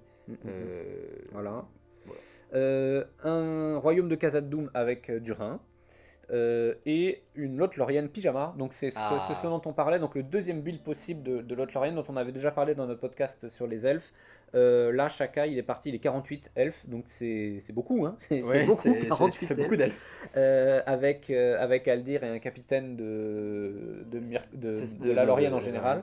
En gros, l'idée c'est de faire un jeu d'escarmouche, Oui. guérilla warfare pendant 2h30. Puis Aldir étant héros commun, il n'est même pas obligé d'être capitaine, d'être général. C'est ça, Donc, en c'est pas plus, général. on peut le mettre où on veut, il coûtera rien, je veux dire, c'est super. Mhm. Puis, alors, c'est vraiment le genre de liste. Tu l'as affronté, toi, Ah ouais, à ça- l'Open de France. La partie en elle-même était très cool. Par contre, dans l'absolu, c'est vraiment, tu te fais mitrailler aux abords de. Ne faites pas ça chez Ah vous. non, mais c'est dangereux hein, cette liste. Hein. Exactement. Et, Tu peux arriver avec une armée complète et te faire des mois avant d'arriver au corps à corps. Hein. et donc, c'est globalement un roster où il y a beaucoup de listes de tir. À part la Minas Morgul, elles sont toutes capables d'essuyer un duel de tir et de le Oui, gagner. oui. Hein, parce qu'entre celles qui se cachent, celles qui ont une baliste, celles qui sont la nuit et celles qui sont défense 7, avec moins 1 pour être C'est- touché, Ça fait beaucoup. ça va Ça fait quoi. Et la beaucoup. main blanche peut quand même se débrouiller avec l'éclair. Donc nos petits amis français ont gagné 3 matchs contre l'Autriche en première ronde, les Pays-Bas en troisième ronde et la Belgique en cinquième ronde. Oui, d'ailleurs, les Belges qui ne se moquaient de nous l'année dernière, cette fois-ci nous sommes au-dessus d'eux. Voilà. Voilà. Mais enfin, bravo à eux quand même, hein. Mais voilà, Il fallait le dire, il fallait le fallait dire. le dire exactement. Même si c'était bonne guerre. Il y a eu une égalité en dernière ronde contre l'équipe de Pologne. Égalité d'ailleurs qui se joue à pas grand chose, hein, il faut bien le dire. Et 2 défaites qu'on avait déjà mentionnées contre l'Australie et la Pologne 2, donc contre la troisième et la deuxième meilleure équipe. Fair enough. Oui, bah, Hein, il faut bien. j'aurais pas fait mieux à leur place. Enfin, ces équipes-là sont à cette place-là parce qu'ils ont battu l'équipe de France. Exactement, c'est ça. À un moment, si on avait perdu contre les derniers, à un moment, on aurait pu être déçu, mais là, on a perdu contre les meilleurs, c'est tout. Voilà. Donc tu fais que la France se place quand même au-dessus de la Pologne et de l'Italie. On est juste en dessous des États-Unis et de l'Angleterre. Bah, encore une fois, des très grandes nations. Honnêtement, je trouve que sixième, dans l'absolu, toutes les équipes à ce niveau-là ont vraiment les top players, donc c'est pas tombé de notre côté C'est cette ça. fois-ci, mais ils sont vraiment. Voilà. Sachant que la France donc, a 7 points et il y a 6 équipes qui ont 7. Et elle a gagné au goal average. Grâce à la dernière ronde, il me semble, parce que l'égalité les faisait passer devant, il me semble. C'est possible, en fait, on est juste devant Italie 2 qui a le même nombre de points, le même nombre de points marqués, mais par contre, on a un peu plus de points marqués. Voilà, c'est ça. En fait, il y a les points rapportés par les game points et les points marqués, les points de victoire dans chaque scénario. Enfin, c'est un peu compliqué. Mais en gros, c'est pas passé loin. Et c'est très bien comme ça. Donc quand même bravo à nos joueurs français qui se sont bien battus. On espère avoir de leur part d'autres retours. Moi j'aimerais bien savoir un peu comment si ça s'est jamais on a passé. dit des bêtises dans cette vidéo et qu'ils voulaient nous reprendre, n'hésitez pas. Exactement, on n'a pas la science infuse. Pour la petite histoire, parce qu'on avait un peu des nouvelles en direct hein, sur le Discord, le roi sorcier de Good Beer, Oh là là. durant un match fameux, s'est tout simplement fait one shot par un garde de fer de Khazad-dûm qui a claqué son double 6 et le roi sorcier est mort. Enfin voilà. Il a pas eu de bol. Voilà, je crois qu'il a pas passé un tournoi très agréable. Son roi sorcier a pas été très. Et pourtant, il l'avait pas en couleur de la France. Je vous invite à voir ça sur le Discord. Et c'était une liste vraiment très cool avec le full spectre. Oui, avec c'est ça, plein de specs, des Moranon. Donc en fait, une Minas Morgul très défensive, mais qui en contrepartie est très peu nombreuse et a pas beaucoup de puissance. C'est ça. Donc c'est difficile à jouer. C'est un peu lui qui avait inventé le concept. Bah, c'est ça. Et en plus, j'ai l'impression que tout le monde a été un petit peu surpris de voir cette liste. Personne joue ça à l'étranger. C'est French Touch. Dommage s'il avait fait une grosse performance. En plus, on aurait pu montrer ça, tu vois, au monde entier. Enfin voilà, bravo à lui quand même. Donc voilà, bravo à tous les joueurs français. Surtout bravo à l'Allemagne, à la Pologne 2 et à l'Australie. Et à la Belgique aussi. Voilà, la Belgique, bien sûr. Voilà pour la Nations Cup. Et on va se retrouver tout de suite pour le WTC.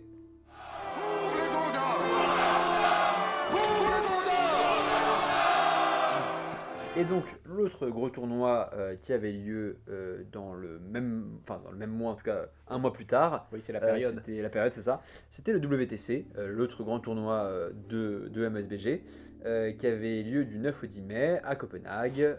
On y avait retrouvé 72 joueurs, 18 équipes de 6 pays. Donc on avait la France, l'Allemagne, l'Italie, l'Angleterre, la Belgique et peut-être les Pays de Galles, c'est ça? Alors, la France, l'Italie, l'Allemagne, l'Écosse, la Belgique, le Danemark, l'Angleterre. D'accord. Voilà. Donc voilà, on avait un bon roster de joueurs. Voilà. Alors, il faut peut-être préciser que le WTC, donc World Team Championship, c'est le plus ancien de tous les championnats du monde de MSBG. En fait. Et c'est que depuis 3 ans que la Nations Cup a pris un peu le relais et est devenu le tournoi le plus gros en fait. WTC, alors je suis pas dans les petits papiers, mais en gros il y a eu un peu des problèmes d'organisation, de gestion, d'arbitrage. Ça devenait de moins en moins quali et donc l'équipe d'organisation s'est un peu scindée en deux et il y en a qui sont partis organiser la Nations Cup et l'autre mais c'est de mieux en depuis 5 ans il paraît que c'est beaucoup mieux et que c'est plus quali. Donc voilà, c'est pour la petite histoire, pour différencier pourquoi il y en a deux en fait. Voilà. Et alors, donc contrairement à la Nations Cup qui était en 750, là on est sur du 700 points, donc un peu moins. Les joueurs sont 4 Oui, par équipe et présentent 5 listes, dont une fake par ronde. Parce que le pairing est un peu différent de la Nations Cup, puisque on envoie donc sur les 5 listes uniquement 4. Une qu'on va retirer pour des raisons de match-up, pour du bluff ou que sais-je. c'est ça. On va envoyer une liste qu'on va protéger. Celle-là, elle va affronter 2 listes qui vont être données par les adversaires. On va choisir une de ces 2 listes et on va faire la même chose de leur côté. Et les listes qui restent vont s'affronter. En tout cas, la dernière, celle qui n'aura pas été choisie par aucune des 2 équipes, va affronter l'autre. Et pareil pour les 2 dernières qui auront été envoyées C'est ça. dans la proposition. Et donc cette histoire de fake list, c'est que donc chaque équipe a envoyé 5 listes, et qu'une fois que le scénario est connu, on retire une liste en secret de notre roster, et ensuite les 2 équipes se révèlent en même temps les 4 listes sur les 5 qu'elles ont gardées, et à partir de là on fait le pairing. Donc il y a un petit côté Il y a un bluff, petit peu, oui, poker, un petit peu d'échec. voilà, c'est très sympa. Il faut connaître un peu le jeu et les tactiques pour savoir quelle liste est à retirer à tel C'est moment. ça. Donc par rapport à Nations Cup, il n'y a pas de choix de table ici. Ouais. Alors je ne sais pas pour le coup si, il suffirait de voir des photos, mais si tous les matchs ont lieu sur la même table, avec des décors Oui. recopiés, ou si c'est des tables différentes, mais dans tous les cas on ne choisit pas les tables. Et Voilà. c'était sur 6 parties, comme la Nations Cup. Comme l'autre, avec un temps de partie un peu plus court Oui. sur celui-là. Pour les J'ai 700 pas le points temps aussi, exact, mais c'est adapté aux 700 points, mais même proportionnellement c'est un peu plus court. Ouais. Et donc on va procéder de la même manière, présenter les listes, puis le scénario, Oui. puis le podium. Et là, donc, on va pas faire différencier bien et mal, puisque il y a moins de listes et moins de joueurs, donc c'est plus facile de voir quelles sont les listes les plus jouées, surtout qu'en plus il y a un gros écart entre. Oui, euh, et puis surtout, comme les gens on n'étaient part bien pas versus mal. obligés Tout à de fait. choisir du bien et du mal, il n'y a pas lieu C'est ça. de séparer. C'est pareil. Et on voit tout de suite la différence. La liste la plus jouée, on va commencer par le haut, c'est Homme de l'Ouest avec 15 occurrences. Donc il y a moins de joueurs, mais cette liste est encore plus choisie. Ouais. Alors pourquoi Parce que quand on choisit dans les 106 listes du jeu plutôt que dans la moitié bien et mal, Ouais. on va d'autant plus prendre les meilleures listes. Et quand on c'est- veut la meilleure liste du jeu, on c'est- prend c'est Homme de l'Ouest, la plus fiable, Ouais. la plus stable. Incroyable. Voilà. En plus, C'est- à ce format-là, alors, plus on descend en points, plus les grosses pièces sont ingérables. À ce format-là, Goa'uld, Aragorn et Legolas, parce qu'on va pas se mentir, c'est ça qu'on joue, même si ça réduit le nombre de figurines, c'est d'autant plus ingérable. Ouais. Voilà. C'est clair. Non, rien à dire de plus, franchement, c'est la meilleure liste du jeu, avec peut-être AOL et White End. Exactement. Mais d'ailleurs, On retrouve entre ça Khazad-dûm, voilà. 13 Encore une fois occurrences. polyvalente, hein, j'arrive pas à la mettre à chaque fois dans la meilleure liste du jeu. Quand je fais le top 3, je la mets toujours au pied du podium. Mais honnêtement, elle peut très bien prendre la place d'un des 2 autres très facilement, hein. C'est tellement elle est Ah, costaud. quand même, moi je sais pas. Dans les 5 meilleures listes du jeu, là en gros, à part Ouglouk, je mettrais 5 armées et puis c'est bon, hein, emballer c'est pesé. Oui. Pour moi, c'est ça. Mais Après, Ouglouk à ce format, il est vraiment à sa place, quoi. c'est vrai qu'il est extrêmement fort. Alors, c'est pour ça, on va passer un peu vite sur Khazad-dûm, AOL, Main Blanche. Globalement, c'est les Oui. mêmes forces en C'est- 700 qu'en Ils ont 750. l'avantage d'avoir du nom dans tous les cas.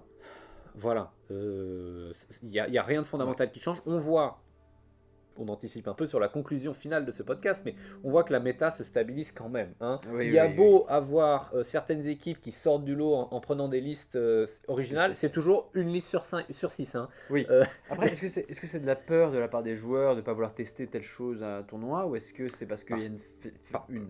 Ah non, c'est juste la réalité. Oui. Je veux dire, tu préfères Fields of Celebrant ou Homme de l'Ouest? Je veux dire, si ça se trouve. Si tu me demandes ce que je préfère, ma réponse. Mais non, si tu mais me demandes ce qui est meilleur. si ça se trouve, Expédition à l'Est, c'est juste Khazad-dûm en mieux, mais on s'en rend pas compte. Hein.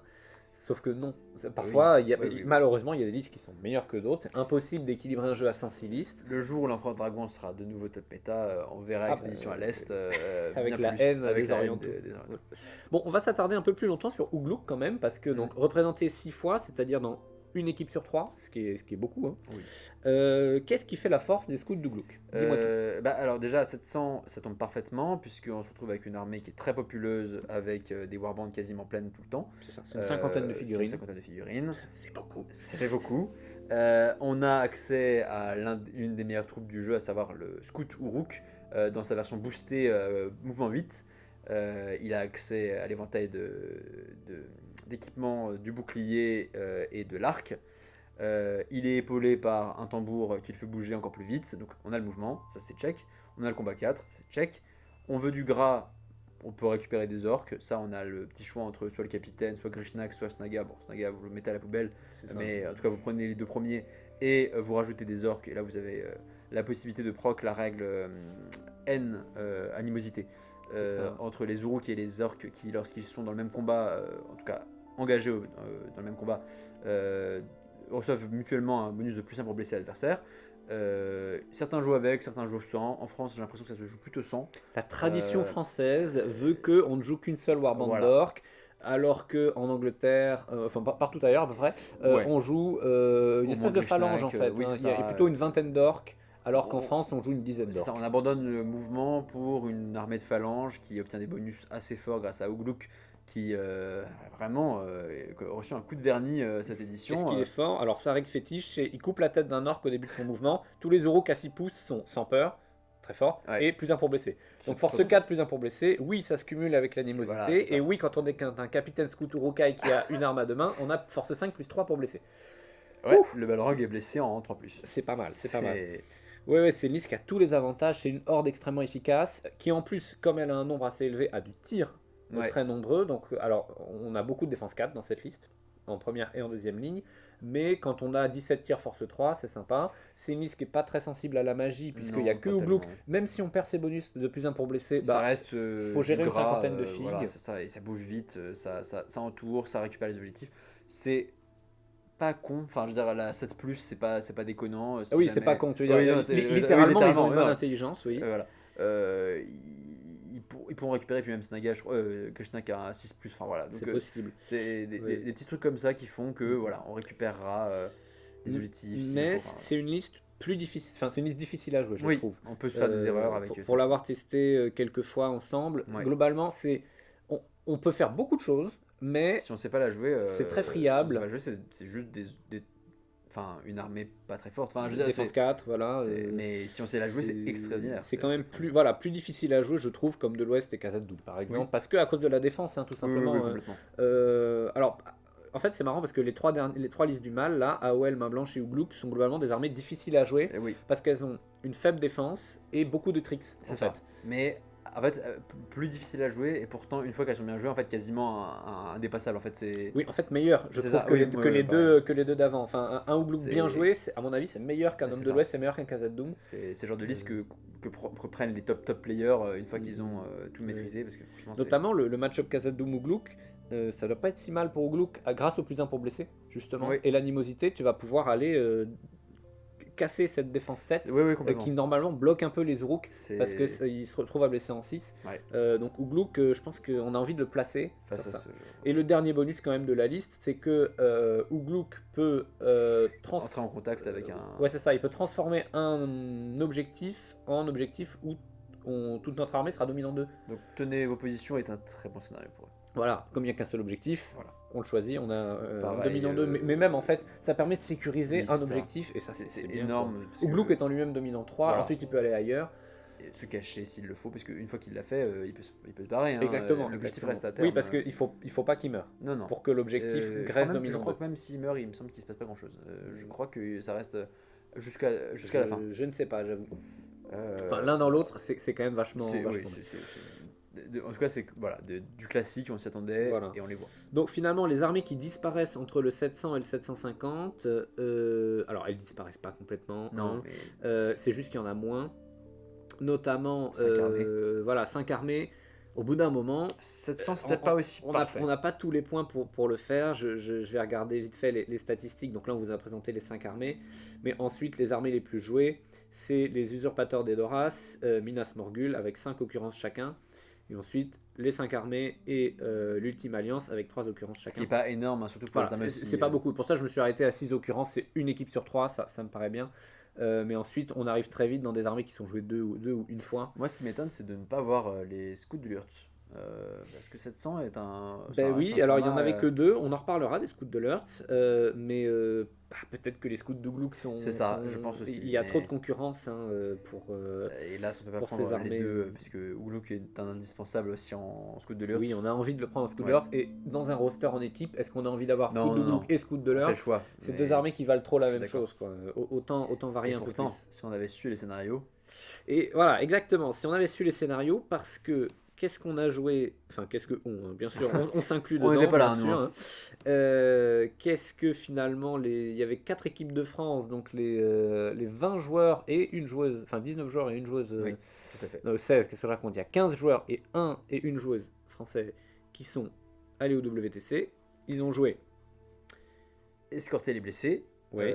en première partie, récupérer les artefacts en deuxième partie, convergence troisième, quatrième, tenez vos positions, cinquième, prise de bastion et sixième, seigneur de guerre. Donc, sur les 6 scénarios, il y en a 3 qui sont en commun avec la Nations Cup. Oui, 4, 5, 6. Tenez vos positions, prise de bastion, seigneur de guerre, donc on va pas en reparler.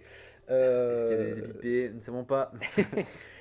Mais pour les 3 premiers scénarios, on note qu'effectivement, il faut bouger. Oui. À C'est chaque le de ces deux tours. Ah, c'est impressionnant. Bah, on voit que Oui. c'est important. Hein. Ouais. Donc, escorter les blessés, c'est des objets lourds qu'il faut transporter, faire traverser la table. Récupérer les artefacts, c'est des objets légers qui sont faut au milieu de récupérer. table et qu'il faut déterrer. Et convergence, c'est des objets qui traînent par terre. Et qu'on doit ramener au milieu. Voilà, qu'on doit ramener au milieu, sachant qu'on commence sur les coins. Donc, à chaque fois, il faut bouger vite. On n'a pas le temps de tirer, à mon avis, très peu.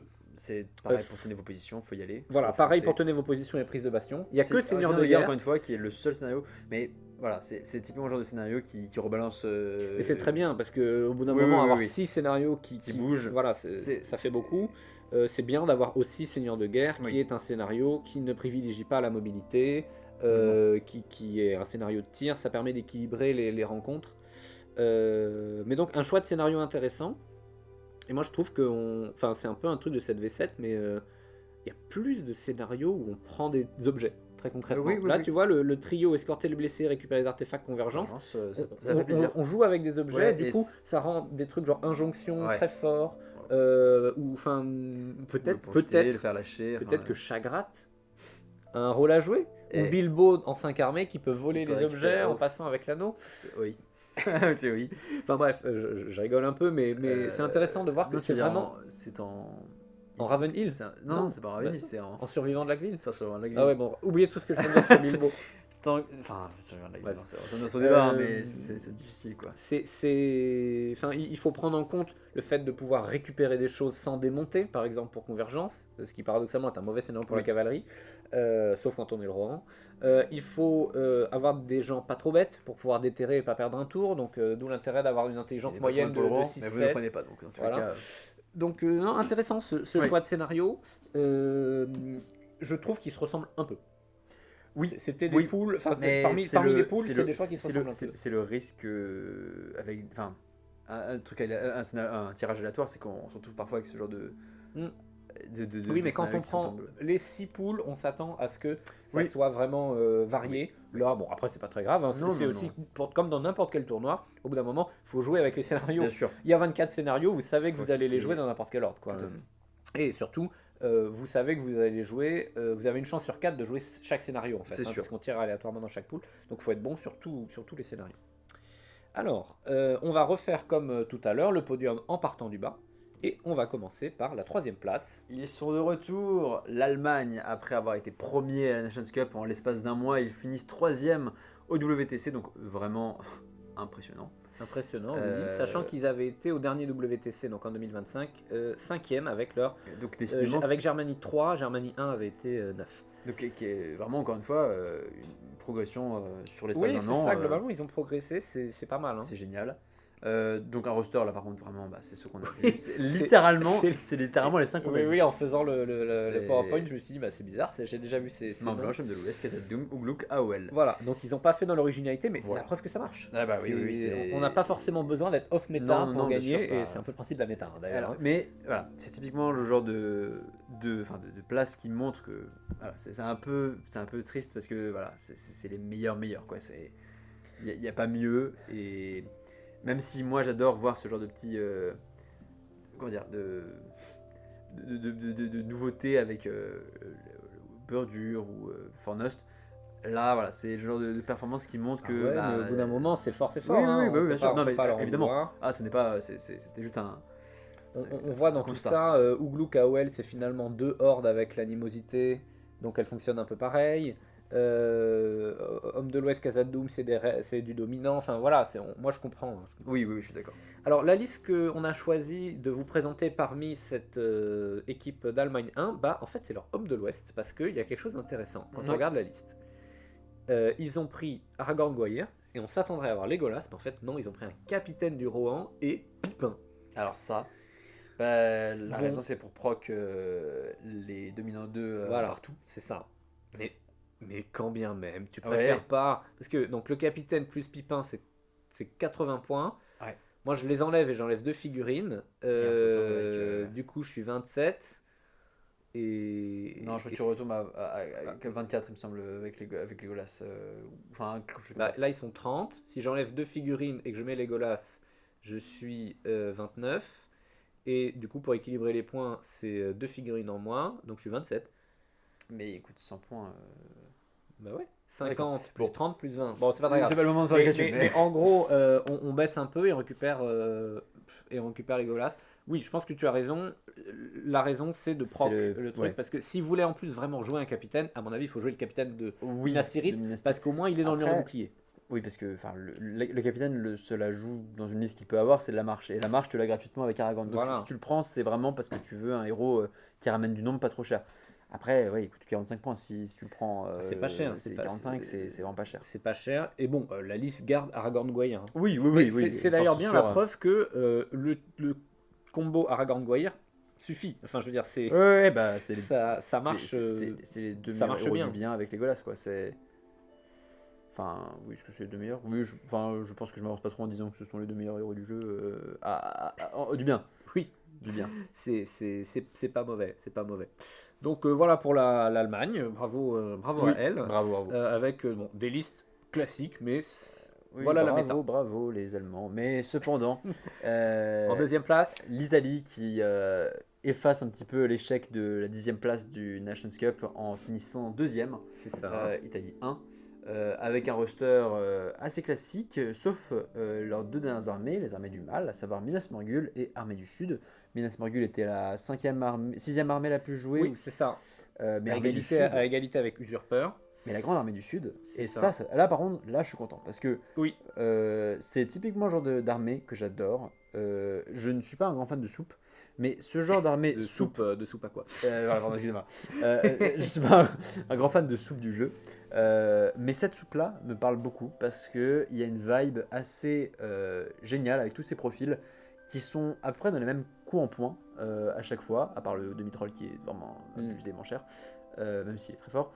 On se retrouve avec des profils qui coûtent à peu près le même prix. On peut faire une armée vraiment haute en couleur et vraiment. C'est assez sympa. Moi, c'est une de mes armées préférées et je pense qu'elle est très sous-estimée par rapport à ce qu'elle peut faire. Je pense aussi. Pour la petite histoire, l'Italie 1 était aussi deuxième du WTC Aïe, l'an aïe, dernier, aïe, donc ça aïe, leur aïe. échappe 2 années de suite. Et tu sais ce que j'aime encore plus que la soupe? Moi, c'est la volaille. Et dans Main Blanche, on va regarder un peu leur liste Oh Main là Blanche là qui a là. beaucoup Oh fait là parler là d'elle. là Vous là. la voyez sur votre écran. Et oui, c'est Hitchcock 2.0. Vous avez bien compté, c'est une Main Blanche avec 20 crébins. Tout ce qu'il fait a le goût de poulet. Ouais. C'est que poulet qui a le goût de crébin. Donc, Oh là là. bon, alors, il y a un certain nombre de choses à dire sur cette liste. Non. Déjà, comment elle marche? Ah bon. Alors, Elle marche grâce à des crébins sans peur. À vous cause avez de déjà vu Lossmaker et Apocalypse qui, Now? oui, et qui ont tous une relance des 1 pour blesser. Ensuite, elle marche en mettant donc 20 crébins, c'est beaucoup, c'est 80 Ouais, PV, hein, je veux dire, c'est 80 PV. c'est beaucoup Qui ne 80 bougent pas. PV, qui peuvent pas être bloqués. L'idée c'est d'entourer, littéralement, hein, j'ai vu des photos pour le coup, cherchez sur internet ou sur le Discord, on met, je veux dire, on fait un cercle de crébins autour de l'armée, et l'armée ennemie ne peut pas bouger. Enfin, à moins d'être soi-même volant, on peut pas. C'est le reportage National Geographic Non, avec mais le prédateur qui c'est fonce sur sa. impressionnant, on ne C'est- peut pas passer. Ouais, c'est. Et alors, c'est une liste enclume en fait. Ouais. Parce qu'il y a très peu d'armées qui vont avoir le DPS de sortir 20 crébins. En bloques. plus, quand bien même il y aurait des grosses pièces qui auraient le DPS pour les sortir, bah, il y a Saruman derrière. Il y a Grima en plus, hein, il y a quand même Grima. Ils sont 27. Pendant ce temps, il y a un pauvre scout qui se balade et deux guerriers orques.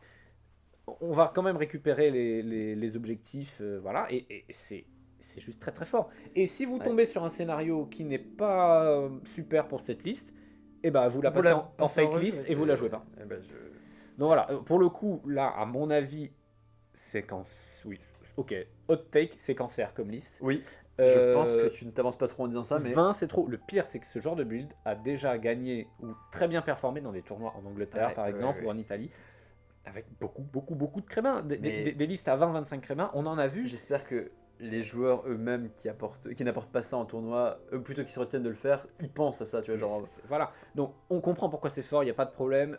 Évidemment que c'est cheesy, voilà, c'est la vie. Moi j'espère que le problème Crébin va être un peu Oh, fixé par pitié, Games mais Workshop tuez-moi cet lors animal, lors je de veux la dire, fac. c'est. Il manque pas grand chose, peut-être. Abattez-les dans le Il y ciel. en a qui proposent dominant zéro, moi j'aime beaucoup l'idée. Ça suffit pas.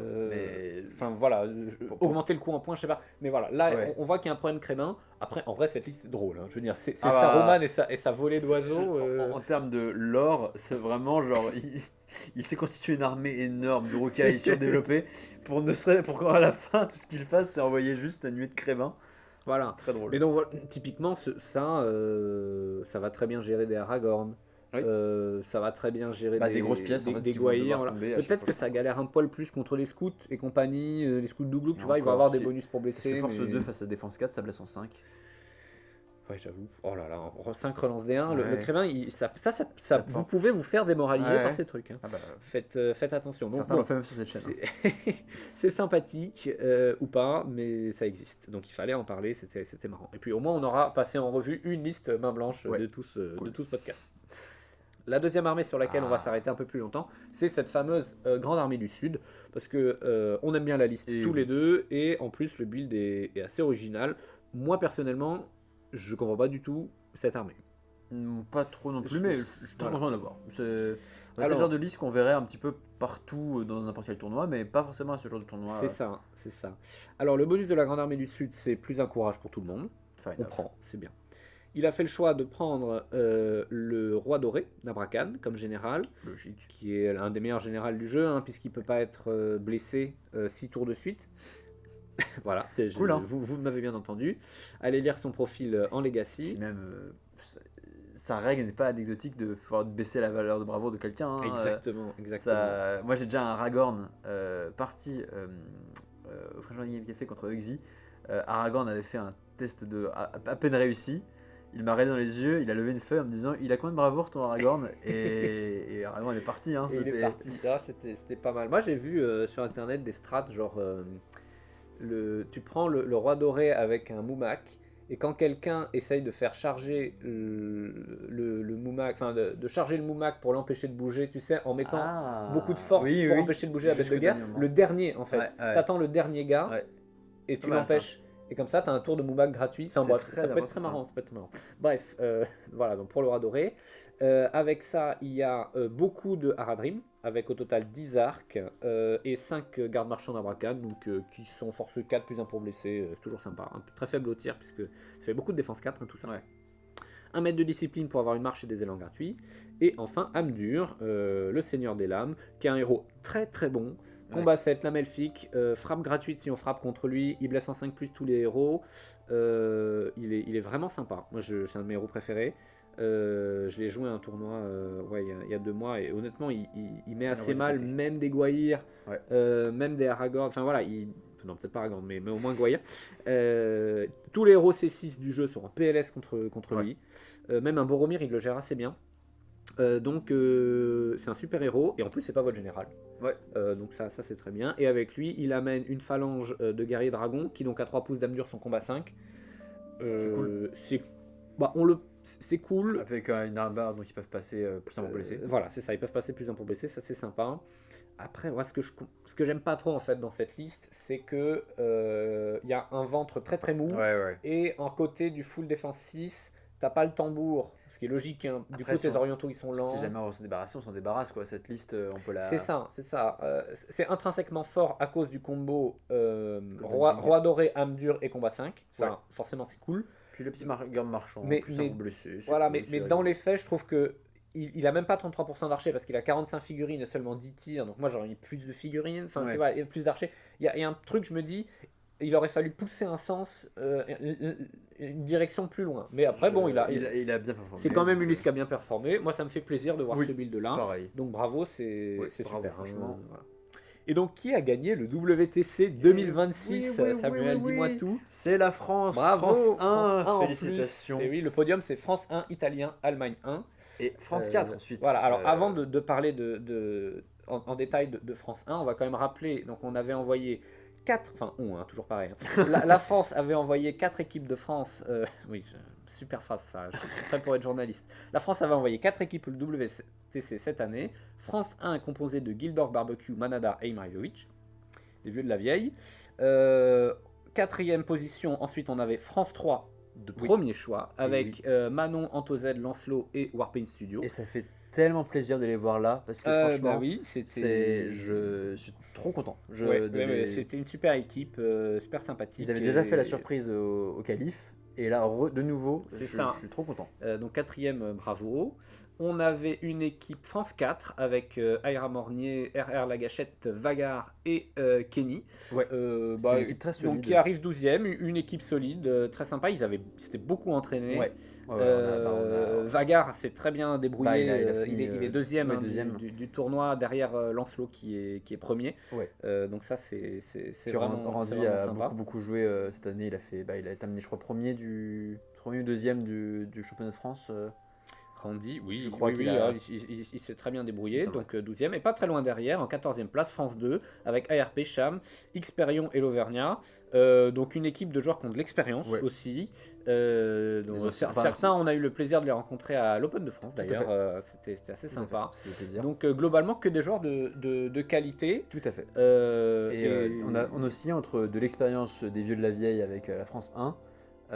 Et des plutôt nouveaux, des nouveaux voilà, qui ont bien performé, donc ça faisait vraiment plaisir. Ouais, on sent que c'est le milieu compétitif français est en ébullition, et franchement, et on a vraiment le fait qu'on ait accès à autant de potentiels joueurs en équipe, enfin de potentielles équipes à la fin dans ce genre de tournoi, ça veut dire qu'on a vraiment beaucoup de bons joueurs, parce que il n'y a pas une seule équipe où on se dit ah là on a un peu démuni, pas du tout. Ils sont exactement.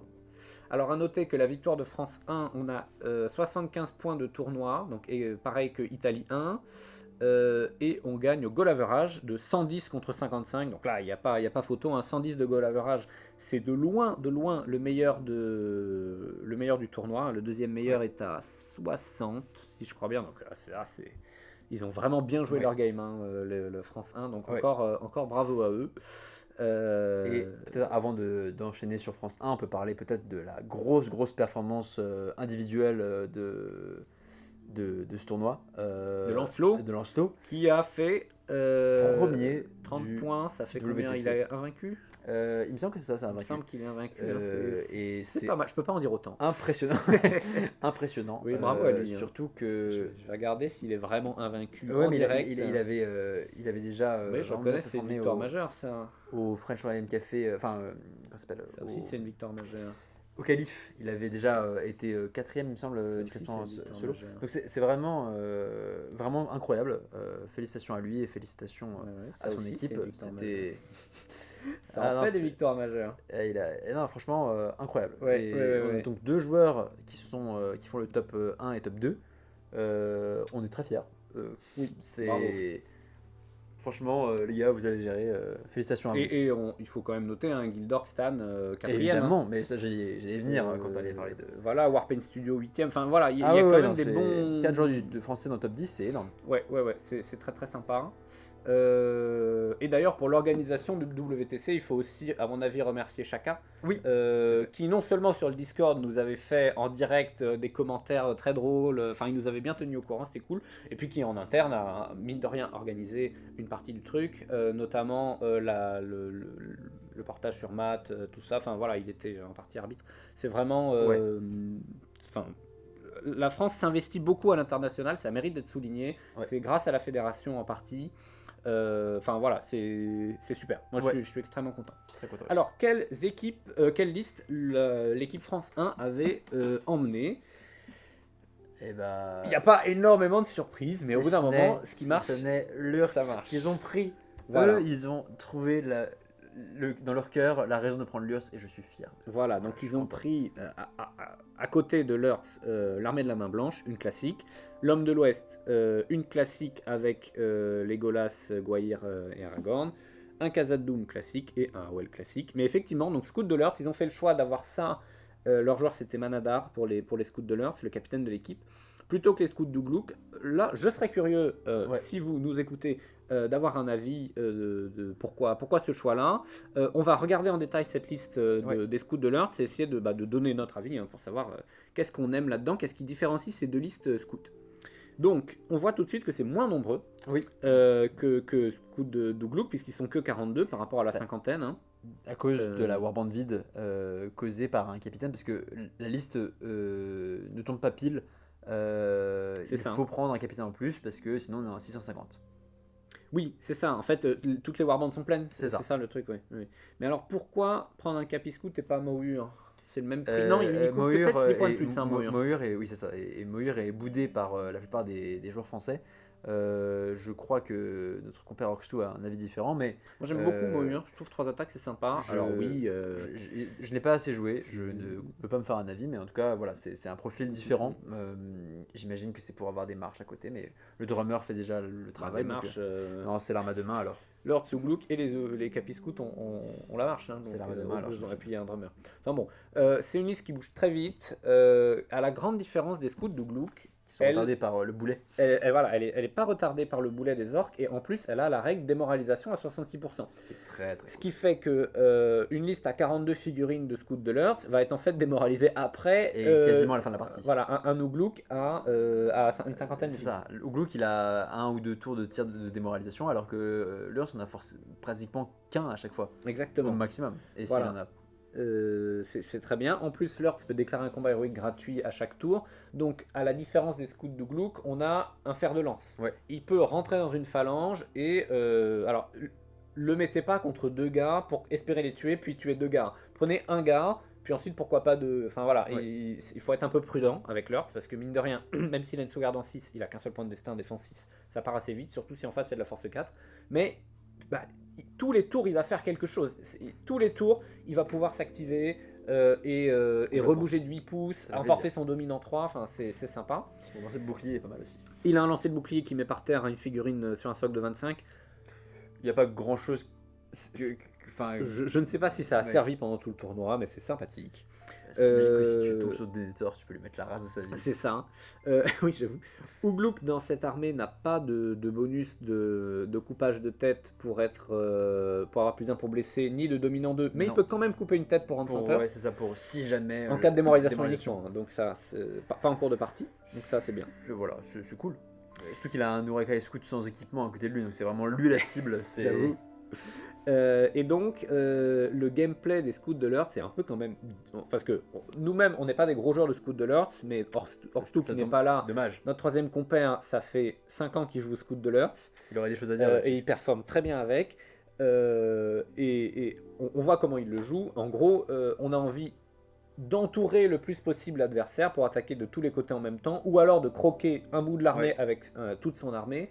Alors que les scouts d'Ugluk qui vont jouer en bulle, peut-être plus autour d'Ugluk, vouloir proc de l'animosité, enfin, c'est quand même un peu plus une armée de phalange, les scouts d'Ugluk, qui va profiter de juste plus 1 pour blesser, c'est bien. Alors que là, avec les scouts de l'Earth, il faut s'infiltrer dans les lignes adverses, trouver le point faible et le tuer. Oui, accessoirement. En plus, l'Earth, ça a quand même la règle sharpshooter. Je le cite, Orkstu, quand tu nous écouteras. Il a la règle sharpshooter, donc il peut, s'il le veut, très fort, tuer une monture adverse. Parce que, il faut le dire, il ne le fera pas. Non, une des faiblesses de ces listes 100% scout, c'est quand même la cavalerie, ou les héros montés qui peuvent les kite. Typiquement, Glorfindel, il se balade là-dedans, et en plus, il les outrun assez vite. David, on va faire une intervention pour la précision héroïque et le sharpshooter. Donc non, c'est une super liste qui a des très bons atouts, qui a beaucoup moins de points faibles en fait que les scouts d'Ugluk, mais qui échange cette absence de points faibles contre en fait une absence de points forts. C'est un peu le paradoxe. On n'a pas le plus 1 pour blesser, on n'a pas le sans peur automatique, on n'a pas le dominant 2, mais en fait il y a peu de choses qui sont très mauvaises dans cette liste. C'est ça qui est sympathique. Moi j'adore cette liste. Ouais, Déjà parce que le fait que alors, sous la joue, ça devient un petit peu une liste de cœur par oui, appropriation. on l'aime Mais beaucoup, on voilà, l'aime beaucoup. c'est. Voilà. Donc voilà pour le WTC. Bravo à toutes Ouais, les équipes de on le dira pas France. assez, mais franchement, bravo à tout le monde. Voilà, bravo aux joueurs français qui ont performé. Et merci parce que c'est grâce à eux que enfin, le jeu continue à vivre à l'international aussi pour nous. Ça fait C'est vraiment ça, plaisir c'est de les ça. voir performer comme ça et de voir des nouveaux qui s'y lancent. Toi, je sais que tu as l'intention Moi, je tente les qualifs cette année, on va voir ce que ça donne. Mais on va faire à l'avenir aussi, mais enfin, voilà. En tout cas, c'est ça. Et ce qui donne, tout compte fait, des performances de la France à l'international qui sont très bonnes, qui honorable, sont hein, très bonnes. franchement, C'est très sympa. La Nations Cup nous résiste. Ça fait 3 ans Oui, qu'on n'arrive pas à la gagner. mais on va le faire. Mais on y croit. Je pense qu'il y a des joueurs ultra compètes Bien sûr. qui ont déjà ça en ligne de mire. Genre, je suis certain que tout le monde là actuellement travaille Et- à corps et âme C'est ça. pour la gagner. Alors on va voir si les formats de ces différents tournois internationaux changent pour l'année prochaine. Est-ce que il y en a qui voudraient que le format augmente? Il y Je en suis a pas qui voudraient que le système, notamment à Nations Cup de scoring, change parce que en gros les deux équipes s'échangent 30 points, mais s'il y a 16-14, c'est quand même une égalité. Donc c'est un peu. Moi, je trouve que J'ai entendu des critiques ce sur serait ça. pas mal que ça augmente parce qu'on a quand même beaucoup de tournois qui tournent entre 700 et 750 et ça fait un petit peu du coup les tournois à l'année en France se cantonnent un petit peu à ce genre de format. Alors que C'est si on ça. commence à un petit peu ouvrir le bouchon, on va pouvoir avoir d'autres formats puisque notamment on dépasse le 800, il n'y a personne. Il y a Ouais, moi un ou deux j'aimerais tournois, beaucoup voir des tournois en 900 parce ce que serait le chouette. jeu change beaucoup. Il y a beaucoup de listes qui prennent De l'ampleur de l'ampleur. et à l'inverse des top lists qu'on voit actuellement qui pourraient perdre un petit peu en C'est vitesse. ça. En fait, MSBG c'est un jeu qui est très bien parce que la méta change en fonction du format. Et ça, c'est sympa. Ce qui nous amène à la conclusion, hein, la méta, ça dit quoi? Donc ici, on est sur une méta en 700-750 points, donc le hardcore C'est- compétitif voilà. depuis 2 ans. C'est Je vous ai mis différent des et petites très photos. similaire. Hein. Voici ce qui marche en ce moment, Bah, globalement. il est où Aragorn? Oui, il y a pour représenter Aragorn, j'ai mis Gwaihir parce que Oui. Gwaihir, il est aussi dans la 5 armée. Et il est aussi dans l'Alliance de Radagast, qu'on n'a pas beaucoup vu, Oui, mais qui est puis, une liste qui marche bien. il est symptomatique aussi, Gwaihir. Voilà. C'est- C'est ça. Les deux animaux volants sont. Alors oui, j'ai mis les deux oiseaux de chaque côté, donc il y a les crébins qui eux posent un vrai problème. C'est pas Ah comme oui, oui, Gwaihir oui. qui est Qui a des limites qui est simplement si jamais undercost. on met tout dessus. Et voilà, et qu'on peut tuer, voilà, et puis il y en a qu'un. Des crébins, quand on voit qu'une liste 100% composée de crébins est capable de gagner et d'emporter une équipe à la 2e place, C'est c'est qu'il y a un problème. C'est pas normal si Euh, une troupe est si forte que ça. C'est ça, c'est ça. C'est présent dans des listes qui sont donc Armée de la Main Blanche, Usurpateur des Doras, Assaillant de Fort-le-Corps et l'Armée du Dunland. Voilà, les deux listes qui sortent du lot, c'est Usurpateur et Main Blanche, mais je pense que les deux autres. Alors, peut-être avec l'annonce de la nouvelle bannière sur c'est clair pour, les hommes sauvages, ça peut le faire, mais dans tous les cas, on s'imagine bien que toutes les listes du Dunland sont fortes grâce à ça. Oui, le problème c'est que l'usurpateur prend les bonus des meilleurs à chaque fois. Voilà, c'est ça. Bah, moi, ma théorie, c'est que l'armée du Dunland a des choses à faire parce que les Oui. crébins sont aussi sans peur grâce à l'Oathmaker. Enfin, il y a des choses à faire. Oui, je pense. Des bannières 6 pouces, c'est cool. Mais voilà, le crébin pose un vrai problème. Heureusement qu'il peut pas ramasser de reliques. Hein. Sinon, voilà, on y serait encore. Le scout, pareil, c'est une excellente troupe. Le problème, c'est pas le profil, le problème, c'est c'est qu'il est vraiment dans les meilleures listes, quoi. Il est dans la meilleure liste. Est-ce qu'il est pas un tout petit peu undercost au sens où ça fait partie des. Combat 4, c'est vrai qu'il ça fait partie des figurines qui n'ont pas pris un point de plus. Oui. Alors qu'il est combat 4, force 4. Après. Un bon courage. Oui. Tu vois, tu peux pas regarder Minas Tirith. Ouais, mais il coûte le même prix qu'un Minas Tirith. Ce qui me paraît cohérent. Oui, effectivement, c'est cohérent. Mais le problème, c'est que lui, il a la possibilité de ne pas avoir d'options. Ou alors des options pas chères. Oui, ça c'est un avantage, il tire bien en plus. Et donc lui, il est dans des listes. Donc Scout de Gluck, Scout de Lurtz, Armée de la Main Blanche. Il est dans Muster, on peut le prendre, mais en gros c'est des porteurs de bannières. En tout cas, c'est les 3 premières. Quoi. Et voilà, c'est 3 listes qui sont très méta, très fortes. Voilà, le Scout Dougluk, le Scout Uruk, pardon, je pense qu'il n'a pas besoin d'être nerf, il n'a pas besoin d'être changé, mais il est juste représentatif de qu'est-ce que c'est la méta maintenant. C'est du combat 4. Ouais. C'est de la force 4 avec parfois des bonus en Ougluk. C'est du tir force 3 et c'est du mouvement. Ouais. Il a tout en même temps, tout en étant pas bête parce qu'il a 7+. 7+, 7+ de bravoure aussi. Voilà, souvent 6+ d'ailleurs. Pourquoi Parce souvent que c'est plus en main blanche. Ah oui, en main blanche, ils ont plus 1 de courage. En Ouglouk, ils sont sans peur. Voilà. C'est pas mal, hein. Ça résout pas mal de problèmes. Donc, il est assez représentatif. Le chef de meute, il est là pour représenter AOL. Oui. Euh, Le fer de et lance du bazooka de. c'est ça. Alors, il peut aussi, le chef de meute, représenter la meute d'Angmar, tout simplement. Et Euh, Burdure. et Burdure, effectivement. Bon, Burdure, non, mais voilà. Mais c'est surtout AOL, hein, qui, pour le coup, est une liste qui est très forte. Ouais. Qui est très forte et dont le principal problème est qu'elle ne sera jamais équilibrée par Games Workshop à cause du fait qu'elle est en Legacy. Est-ce que c'est un problème ou pas? Je ne sais pas. En attendant, pour l'ultra compétitif, il faut savoir jouer contre AOL, prendre en compte AOL. Comment est-ce que je gère un chef de meute enragé, des prowlers à plus de pour blesser, une horde de gobelins qui a plus un pour blesser au tir. Enfin, c'est un peu. C'est très important. Et globalement, dans le jeu, ce qui est très très fort, c'est les hordes. Hein, les hordes très nombreuses, on s'en fiche d'avoir une mauvaise défense, on s'en fiche d'avoir un mauvais combat, encore que quand on est un scout, on a un bon combat. Si on a plus de PV, plus de dés à lancer... si on fait pas un 6 et que tu en fais un, tu t'en fous du combat. Mais c'est ça, et en fait, moi, ma théorie, c'est que, pour dire pourquoi les hordes sont bien meilleures, c'est imagine une figurine à 1 point, sachant qu'un gobelin en vaut 5. Qu'est-ce qu'il faudrait retirer comme stat pour qu'elle... Tu vois, c'est...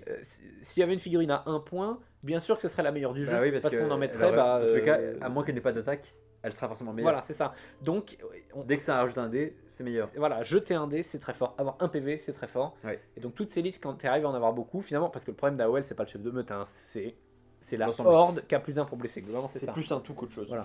C'est pour ça qu'une liste comme, par exemple, Ravageur de la Comté, qui fonctionne un peu comme AOL, en moins bien, bien sûr, puisque... Ils ont accès au chef de meute Je ne sais pas. Mais en tout cas, c'est des orques qui ont plus un pour blesser en son nombre. Ils ont droit au troll en plus. Ils ont droit au troll des collines. Mais même cette liste-là, en fait, elle est pas mauvaise intrinsèquement parce que t'es une horde qui a plus un pour blesser. Alors, il se trouve qu'être une horde pour avoir plus un pour blesser, c'est mieux quand t'es des gobelins parce que t'es encore plus nombreux.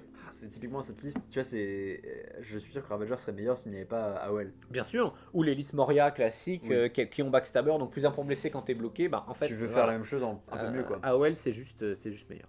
Et enfin, j'ai mis l'ami du Rhin parce que même si on le considère, et c'est un peu ce qu'on a fait pendant tout ce podcast, comme une liste qui est de fait moins forte que les autres, c'est très efficace. Les nains, on en voit de plus en plus, ça gagne périodiquement, c'est dur à faire tomber, parce que c'est courageux, c'est nombreux en plus, c'est nombreux, ça tient la terrain, c'est défense 7, il y a du Rhin qui est une excellente figurine, et même les builds où il n'y a pas du Rhin, où tu prends 2 rois et un champion, c'est très fort. Ça aussi, c'est un peu... ça définit la méta, parce que c'est combat 4, avec les gardes de Iron... Non, comment ils s'appellent? Les Iron Guard non, ça, c'est ceux qui les Khazad Guard. Ils ont combat 5, donc ça fait souvent pareil, un fer de lance combat 5. Les gardes de fer aussi, voilà. les attaques. C'est des listes qui arrivent à bien bloquer les adversaires. Notamment, ça marche bien contre AOL en fait, Khazad Doom. Hein. C'est pas si mal. Parce que tu sais pas vraiment où la prendre. Voilà, il y a du bon tir en face à opposer à AOL. À Khazad Doom avec du Rhin, au moins on peut se dire qu'on va tenter tout pour le tout avec le chef de meute, tu vois. Oui, mais... effectivement. Mais un Khazad Doom qui a double roi et un capi, finalement ça va dans un AOL tranquille. Hein. Tu vas lancer beaucoup de dés, t'as un meilleur combat partout pour le coup. Et tu crains pas trop, t'as un bon tir. Voilà, pareil, ça va plutôt bien dans main blanche. Parce que c'est difficile. Encore une fois, du Rhin, en fait, dès qu'il y a du Rhin, moi je suis pour du Rhin, mais j'ai l'impression que du Rhin vient créer une difficulté face aux listes de magie. Encore que.